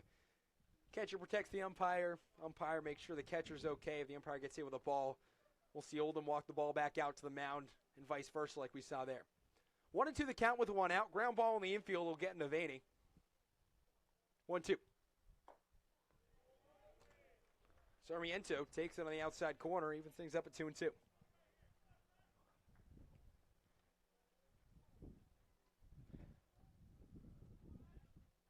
Ryan Proto stands on deck. He's 1 for 2 today. Ground ball foul. Past the UMass little dugout down the left field line. So we'll do it again at 2-2. 2-2 the count. 1 out. 5-2 Elon leads UMass Lowell. But UMass Lowell, they've been threatening all afternoon long. Tying run came up in the 5th. Tying batter came up in the 6th. And the tying batter came up in the 8th as well. They've been threatening. They just haven't been able to do anything. 10 hits in the afternoon. Just 2 runs. Edgington's delivery. Outside corner, missing wide, 3-2. And this is where Edgington really needs to get the outs. Elon has been able to squeak by through every inning without allowing UMass to score. Vice versa, UMass needs to start getting those runs in. Full count, Sarmiento chokes up on the bat. Ball low, blocked by Oldham. And Sarmiento will now get on. Runners in the corner once again. And here comes the game-tying run in Ryan Proto. And if this comes back to bite the Phoenix, you know they're going to be talking about that later today once the game ends. Ryan Proto would love to drive one over that left field wall and tie this one up. Be the Cinderella story for this game. Team that really hasn't been able to get anything going offensively, not just today, but all weekend long. Sarmiento leads off of first. Not a huge threat to steal a base. First pitch. Ball low. Good pitch, just put it a little bit too low. Proto 1 for 2 today. Walked last time he was up, had a line shot back up the middle in the 5th. Went past a diving Adam Sperlin. Runners in first and third, 1 out. Ground ball up the middle. Probably surely be a double play. But Eddington's got to throw a strike first. Pitch wide, 2-0. And he's trying to get that outside low corner, but it's not getting called. And this is those times where you need to kind of give in a little bit to what the batter wants and throw it somewhere around in a strike zone. If you can pitch it well, maybe like a curveball or a off-speed pitch, get him to go a little bit too early, then you could get him to swing 2-0. and miss. Driven out towards left field. Gallison coming in, has a drop in front of him, and falls backwards. Looks like it either got caught in the sun or he just misplayed it, but either way, an RBI single for Ryan Proto brings in a run, and it's 5-3. The tying run now at first base. And with that, Mike Kennedy will go to the mound, and it looks like we'll most likely get a pitching change. And that ball, sort of weird, kind of ate up Anthony Gallison left. And it looked like Gallison had it. It didn't see any reason as to why he wouldn't, but then had that little stumble back, and as you said, it fell right in front of him. So Sean O'Connell comes in for the second time this weekend. We'll have his first pitches when we come back on Elon Sports Vision.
So freshman Sean O'Connell comes out for the Phoenix. 5-3 our score. Runners on first and second. First batter he'll face is Nick Marola. First pitch. Outside ball one.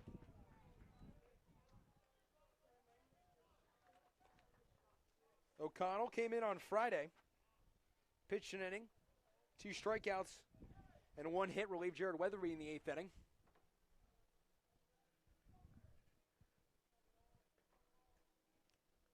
Nick Marola struggled at the plate yesterday. He'll get his first plate appearance today. Pitch outside for a ball. And that was the problem with O'Connell on Friday. Took him a little bit to find his control, but when he did, he was great. 2 strikeouts, pop out to first base and spun Seller.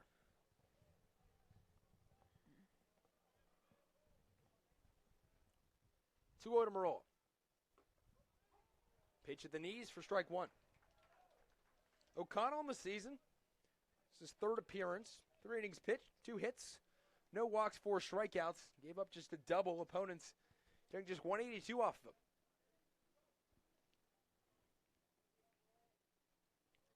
Nick Marola represents the go-ahead run at the plate. 2-1. Fouls it off. He's up the count at 2-2.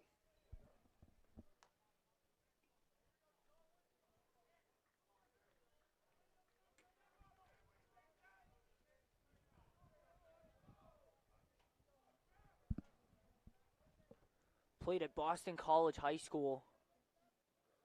Was the team's team captain his senior year and was part of the Catholic Conference All-Star in 2019. He's trying to get Marola out here. Fouled back. We'll do it again. And BC High, one of the premier high school baseball programs in Massachusetts. It's a Super 8 tournament. It's the top 8 teams, basically the BCS playoffs for Massachusetts high school baseball. Top 8 teams are selected, playing a double elimination tournament. BC High is there basically every year.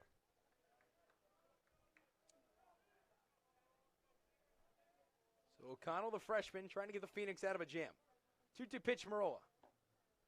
Off the outside corner. Count goes full 3-2.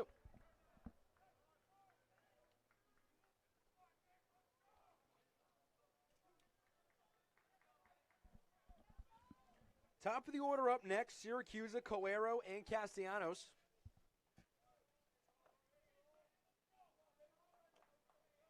But O'Connell has to throw a strike here. Proto at first, Sarmiento at second. 3-2 the count with 1 out. Phoenix up by 2. Driven out towards left center. Gallison and Stanley each going on the run. Gallison makes the catch. And tagging up and going to third will be Sarmiento. The throw takes a couple of hops. And ends up going to Stonehouse at third. So an F7 for Marola for the second out of the inning. But Gary Syracuse gave it a ride to the wall last time he was up. Only reason it wasn't a hit is because Anthony Gallison decided to make a leaping catch at the wall, retiring for the first out of the 7th inning. 5-3 the score.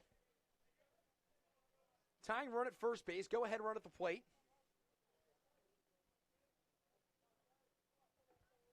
Keegan Calero on deck. And all that matters right now is Sean O'Connell and Jerry Syracuse. First pitch to him with 2 outs.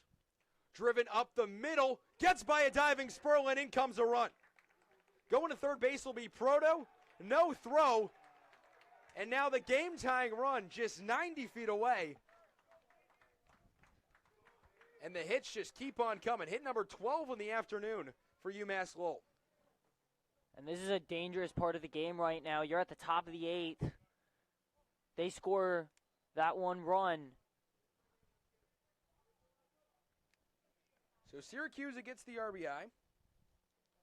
Scoring is Sarmiento. And going to third is Ryan Proto. We'll bring up Keegan Calero. He's 0 for 4 today, and Mike Kennedy will go to the mound. 2 pitchers warming up in the pen, and we're going to get a pitching change.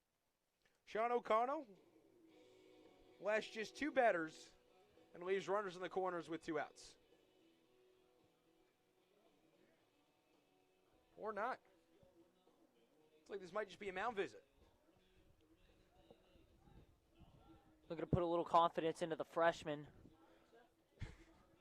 Possibly. And a funny thing there is now we'll finally take the ball from O'Connell. So we'll get a new pitcher. Didn't look like Kennedy was going to go for the change, but now he does. O'Connell departs, Sprake comes in. He'll look to get the 4-out save for the second consecutive afternoon when we come back. What do you want, Sports Vision?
Joe Sprague came in to save the day in the 8th inning for the Phoenix. Hoping to do more of the same today with a 4-out save. The score 5-4 here in the top of the 8th inning with 2 outs, and Ryan Proto just 90 feet away represents the tying run. 5-4 our score. Javik Blake alongside Connor Witso here in the booth at Latham Park. Syracuse at first with the go-ahead run. Proto to game tying run standing at third base, and Keaton Colero comes to the plate. Sprague came into yesterday's game, pitched 1 1/3 innings with a strikeout. Sprague on the season, 2 appearances, 2 1/3 innings, pitched 1 save, 2 strikeouts, and he's going to need an out here for the Phoenix. They led 5-0 on the verge of blowing a 5-0 lead. First pitch, fouled back. Colero on the day, 0 for 4. Popped out to the pitcher attempting the bunt in the 7th. Struck out in the 5th. Grounded to third in the 3rd. And popped out to Sponsell in the 1st. Hasn't gotten the ball out of the infield. Sprague sits around 95 miles an hour with his fastball and misses wide 1-1.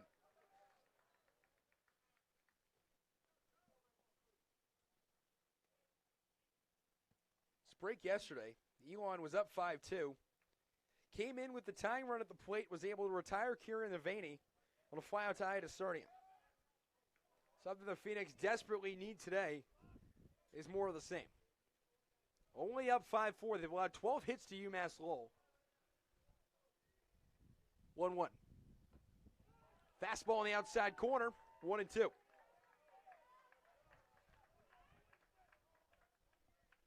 And expect the Elon dugout to erupt if Sprague's able to get Colero. He's 1 pitch away.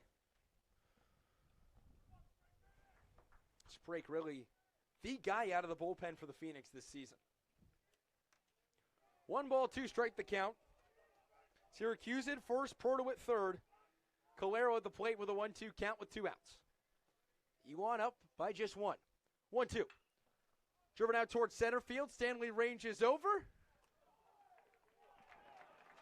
And Joe Sprague does his job. Gets greeted by the entire dugout as he walks back to the bench. And that'll end the top of the 8th inning. 3 hits, 2 runners left on base.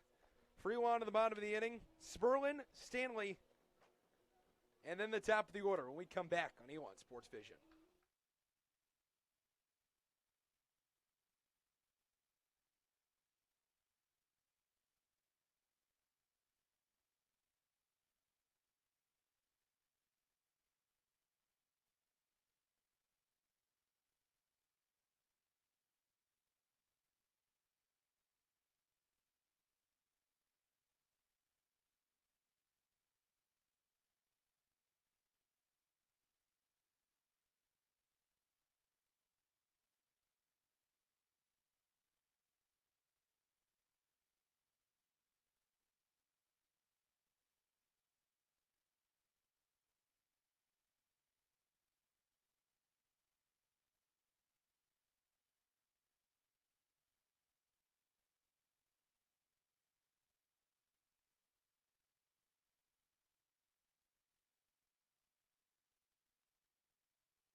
Bottom of the 8th inning, the Elon Phoenix breathing a big sigh of relief, up 5-4 in this one as Joe Sprague able to get Keaton Colero to fly out to center field.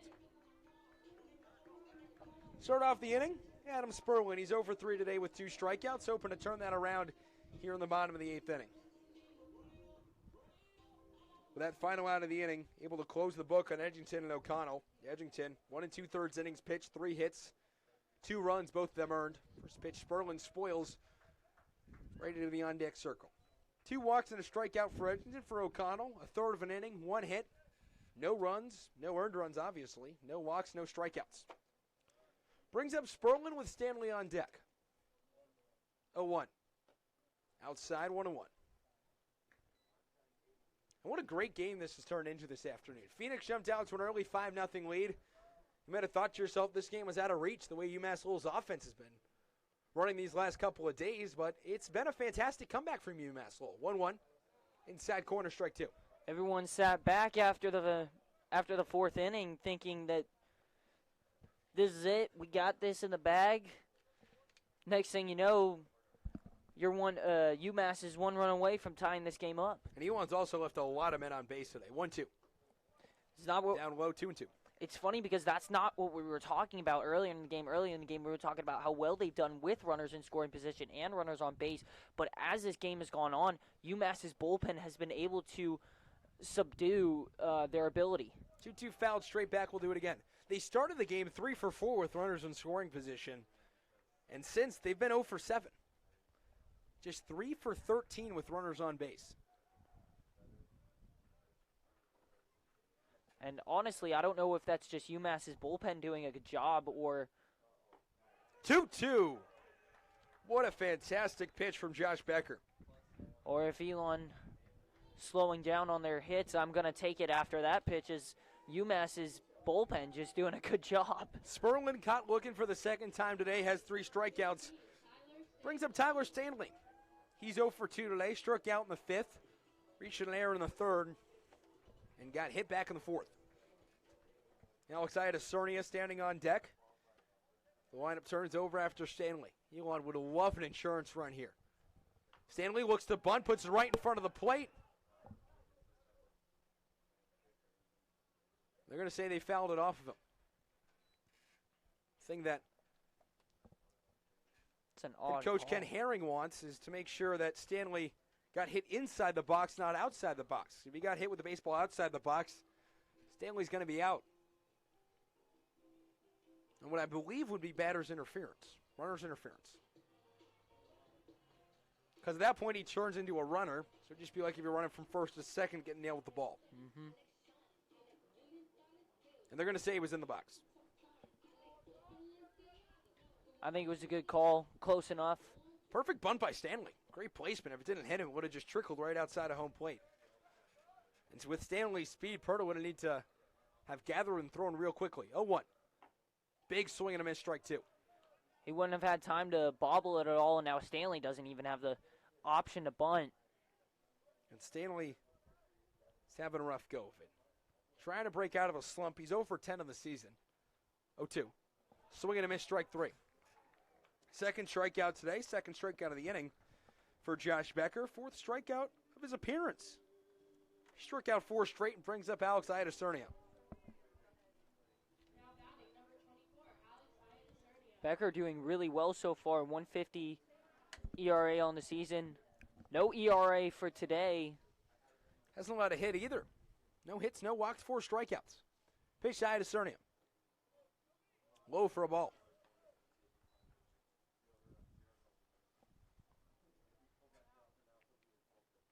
Elon just 6 hits today. Left 8 on base, though. 1-0. Low for a ball, 2-0. Cernia today. 1 for 3. Walked in the 3rd. Single in the 6th inning. Right through the 5-6 hole. 2-0. Popped straight up in the air towards center field. Syracuse settles under it. And we go to the 9th inning. Cernia retired on the F8. 3 outs away from a Phoenix victory. Joe Sprake will be the one tasked to do it. And he'll face the heart of the order. Castellanos, Martin, Devaney when we come back on Elon Sports Vision.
Phoenix 3 out away from a sweep here on Elon Sports Vision on a beautiful Sunday afternoon from Latham Park.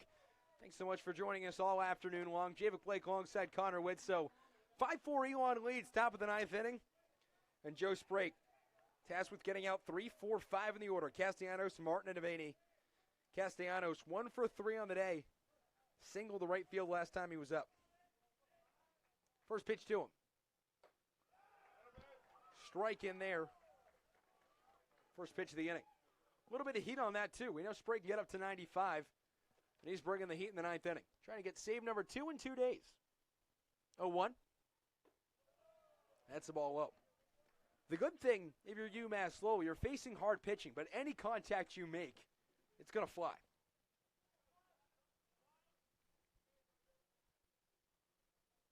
1-1.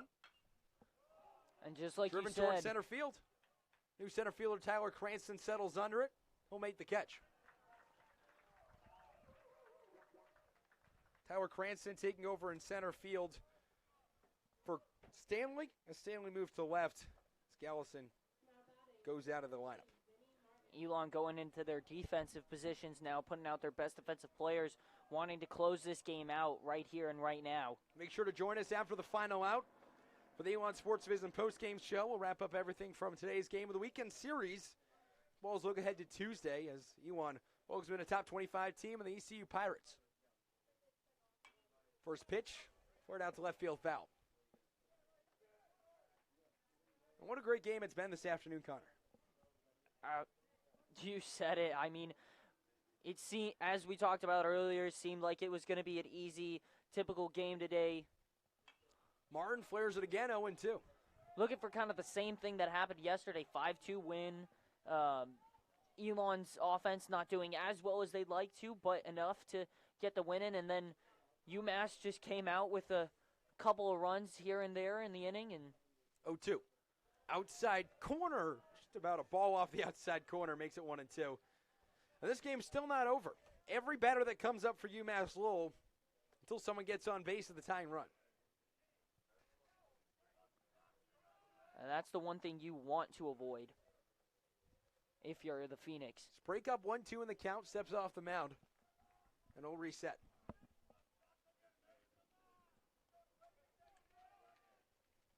One-two. Tipped into the glove of Oldham. Looked like it was into the glove, but third base umpire Terrence Jones is going to say it hit the ground first.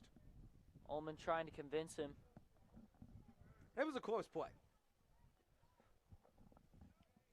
Looks like he either trapped it or it bounced. Head coach, third base umpire Terrence Jones saying it bounced. 1-2 again. Driven right back up the middle. Pico ranges to his right, throws over to first base in time. And the Elon Phoenix are 1 out away. And good on Pico there. It looked like it could possibly go through, but he was able to get there quickly, make a nice, good throw towards first. Showing a little bit of range. Ranged over to his right, or left up towards the middle. So now with 2 outs, the last hope is Kieran Devaney. And for Pico, that's even better, showing that range, because he's right-handed, meaning his glove is on the left, meaning he doesn't have that option to just reach out and snag up the ball, spin and throw. 1 out to go for the Phoenix.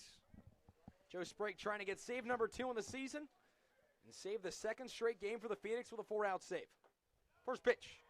Just misses low. Good frame by Oldham. Kieran Devaney on the day. 2 for 3, 2 singles, and an RBI. Walked last time he was up, came around to score in the 8th. But just a blast away from tying this thing up. 1-0. Ball high, 2-0. This is where you can't get too nervous. You got to sit back, relax, calm yourself down, just focus on where you're going to put the ball. Sprague this season, yet to give up a hit, does not give up a hit in his appearance. Driven out towards center field, Cranston going back, track, wall, dives, runs straight into the wall, isn't able to come up with it.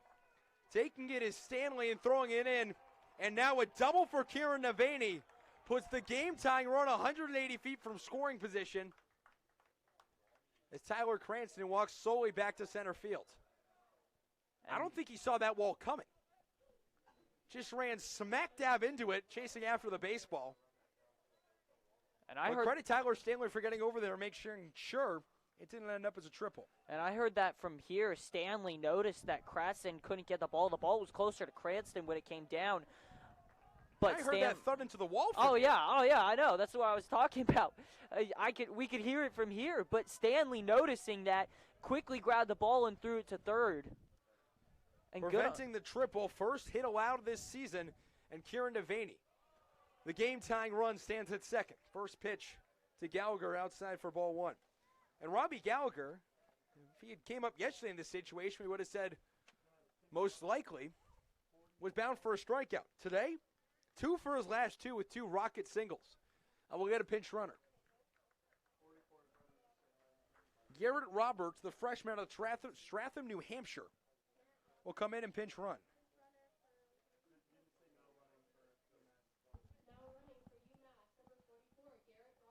So they're going to put a little speed on the base pass with 2 outs here. Feel the tension here in Latham Park in the late innings, and they're going to intentionally walk Robbie Gallagher to get the Ethan Sarmiento. Gallagher 2 for 4 on the day, so not that surprising. And Sacramento is coming up. He's 0 for 1 on the day. Walked last time he was up. Putting the weight of this whole game on a freshman with 2 collegiate plate appearances, and both of them have come in this ball game. So we'll see what happens. Gallagher at first, Roberts on second. 2 outs, 5-4 the score. Single ties it up. Fastball in there for strike one. And you knew that was a strike as soon as it came down, right up the middle. That's something you swing at right there. And Sarmiento, all he's got to do is get a hit. Put bat in the ball, put it to the outfield, and home comes Roberts. Steps out of the box, takes a swing of the bat, sits back in. Came in for Kyle Maurice in the 6th inning. Struck out looking, walked in the 8th. 0-1. Slider just misses inside, 1-1. And what better way to end the weekend? 5-4 game, tight ball game. Go ahead run at first, game tying run at second. And a 1-1 count to Sarmiento. 1-1. Swing and a miss, strike 2. And now you got everyone in the stadium's heart pounding. The parents section down the first baseline getting ready to erupt, as well as the Phoenix dugout, looking for their 6th straight home victory.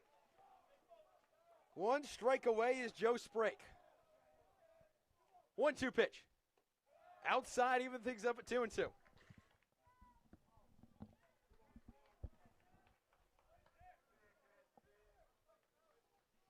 Sarmiento, once again, a freshman,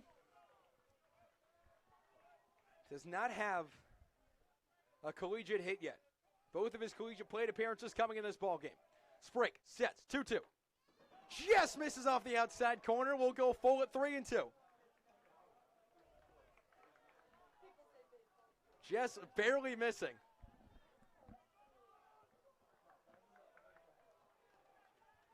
Three and two, 2 outs. Everyone will be off and running. 5-4 our score. Elon leads. Sprake gets his sign, delivers the 3-2. Strike 3 on the outside corner. And that'll be a sweep. Sarmiento doesn't like the call. He doesn't like it one bit. Tossing his bat, you can tell he's upset. And even now, with no reactions coming from him, just the stance, you can tell he is not happy with that call. But if you're an Elon Phoenix fan, take a seat and just take a breath. Just take a breath. I think we're both doing that right now. 5-4 your final. What an afternoon, Connor. 5-4 our final. And my goodness, Joe Sprake coming in and saving the day. But might have taken a couple of years off a few Phoenix fans' lives.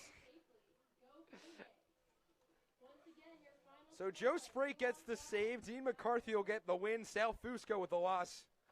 But Connor, just what a ball game. Oh my Lord,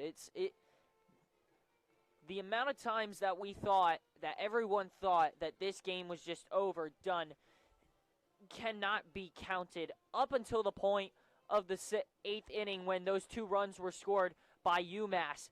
That had everyone's attention right then and there. UMass slowly creeping up, and I think that's the thing we should be mentioning most, is that in any baseball game, it doesn't matter what inning it is, you can come back, and there are different ways for coming back. You can come back in the first, you can come back in 1 inning, you can come back in 2 innings, but I think the scariest way a team can come back is slowly, inning by inning, and that's exactly what UMass did today. Scored 1 in the 4th, scored 1 in the 5th, and then 2 in the 8th, and that's when the Elon Phoenix knew they had to get it done. And for Elon today, they just weren't able to put UMass away. Multiple opportunities, and the big point of this game to look at is in the 4th and the 5th inning. Left the bases loaded in the 4th. J.P. Sponseller about 3 feet away from a grand slam. And then in the 6th inning, just weren't able to get anything going. And that's the big thing that we will be looking at as the season goes on, and that's a big thing that that I know I've noticed not just from today, but from yesterday. Yesterday, we saw the Phoenix win 5-2, but after the first 3 innings, they weren't able to get much going after that.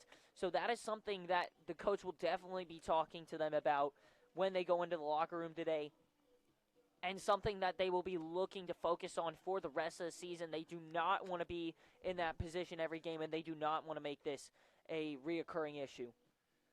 But how about the start today for Dean McCarthy? 5 innings strong, 7 hits, worked himself out of jams a couple of times, just 2 earned runs, 1 walk, 7 strikeouts. Had himself quite a day. Another quality start from a Phoenix pitcher. And as we just look back on this weekend as a whole, starting pitching was really the thing for the Phoenix. You got 7 strong innings from Jared Weatherby on Friday, 6 strong innings, only allowing 1 run from Bauer yesterday, and Dean McCarthy today. Yeah, and the big thing I think we need to mention is the fact that as far as pitching goes, for the Phoenix today, they went 6 for 2 with runners on, meaning they allowed, out of 20 times that UMass had runners on, they only allowed 6 times for them to score. Joe Sprake as well getting the save. 1 in the 3rd innings pitched, 1 hit, 1 walk, 1 strikeout. He saved the day both days for the Phoenix. Came in with the tying run at the plate yesterday, able to get the 4-out save with a strikeout, and more of the same today. Came on with the tying run at the plate, got Keegan Calero to fly out to Stanley in center field. A little bit shaky with the double to Roberts. As soon as I said had not given up a hit this season, Garrett Roberts decided to fling one out towards left center, which ended up with Tyler Cranston running smack dab into the left center field wall. Thankfully, he was okay. And Ethan Sarmiento striking out looking to end the game. But looking back on this weekend as a whole, what really stood out to you? I want to say UMass's ability to get better as the weekend went on. We saw them lose 10-0 the first game of this series. Then they went and lost 5-2. Then they went and lost 5-4. So it's showing that their ability to learn as these plays go on, which will benefit them going into the future in the season. They'll be able to learn from other teams, be able to get better. The question is, will they be able to take that learning and expand it not to just a single team, but to every team that they face so that they can get better? As far as Elon goes, I think they need to focus on getting more hits in the later innings. There's a thing with, and maybe this is just me, but I feel like if you score a lot early, it's good, but it also kind of causes you to sit back and slow down a little bit as the game goes on. And it also makes it real hard to put away teams as well. Mm-hmm. Yep, and that allows you, that is what causes you to not score as much. What the Phoenix need to do is to be able to keep up that energy throughout the entire game. And actually, if you're able to continue to score throughout the whole game, it's a lot of fun for the team. The fans might be a little more laid back and just kind of relaxed, but that you as a team, you're going to be energized. You're going to be having fun. You're going to want to get in on it. You're going to be like, I want to come up there. I want to hit that ground ball up the middle or a line drive into the gap. So if you can keep that energy going throughout the game, it's going to help you out a lot. And coming into today, 5 through 9 in the order was a combined 2 for 30 for UMass Lowell. 8 hits today of their 13 came from the bottom of the order. Really one of the big things. But now we look towards Tuesday. Elon's going to welcome in a top 25 team in ECU And if you want to beat a team like ECU, you're going to need consistent offensive production, and you can't do things like leave 10 to 12 guys on base. Absolutely not. The American Athletic Conference champion. Sorry, that was the wrong. They are the American stat. Athletic Conference champions from a season ago. Playing today against Georgia Southern, beat them by a 3-2 score. And much like North Carolina, Elon's going to come out, shut them down in the early going, limit big innings, and get whatever runs that can be taken with them. Especially with the fact that they are 5-0 at home and 5-1 overall. They have only lost one game, beating teams like William and Mary to 11-3. We'll see later in the season as well. Swept them 3 somewhat close games, but Elon would have loved. They won't have Weatherby, they won't have McCarthy, and they won't have Spencer Bauer. Looking at someone more like Ian King, who started the UNC game. But they're going to need a lot of production. We'll see what happens. That game on Tuesday on Flow Sports and the IMG Sports Network. I'll have the call along with Taylor Durham. Before we say goodbye, what are your last thoughts? Get ready for this Tuesday, because ECU is coming, and they are not going to show any mercy to this Phoenix team. They have been good so far this season. They will continue to be good throughout the season, especially with their last game coming up tonight against Southern Georgia Southern, who they have beat these last 2 games. Closer games than they have in the past, but still they have been able to win those games. So Elon's going to need to be able to bring up a lot of runs, and if they aren't able to bring up a lot of runs, they're going to have to be able to hold leads if they are able to get it, and come back if they have to. 2 straight weekend sweeps for the Phoenix puts them at 6-0 at home. Now 6 straight wins at home for Elon. UMass Lowell drops to 3-4. Elon improves to 6-1. UMass Lowell today, 4 runs, 13 hits, 2 errors for Elon. 5 runs, 6 hits, 1 error. Dean McCarthy gets the win to improve to 2-0 on the season. Sal Fusco gets the loss to drop to 0-0 and 0-1, and Joe Sprake gets his 2nd save of the season. For Matt Laguza doing camera, Dylan Field, our producer, and Connor Witzo sitting next to me, I'm Javik Blake. We'll talk to you on Tuesday as Elon looks to improve to 7-1 against the ECU Pirates. Thanks so much for joining us. Have a great afternoon, folks. Enjoy your Sunday.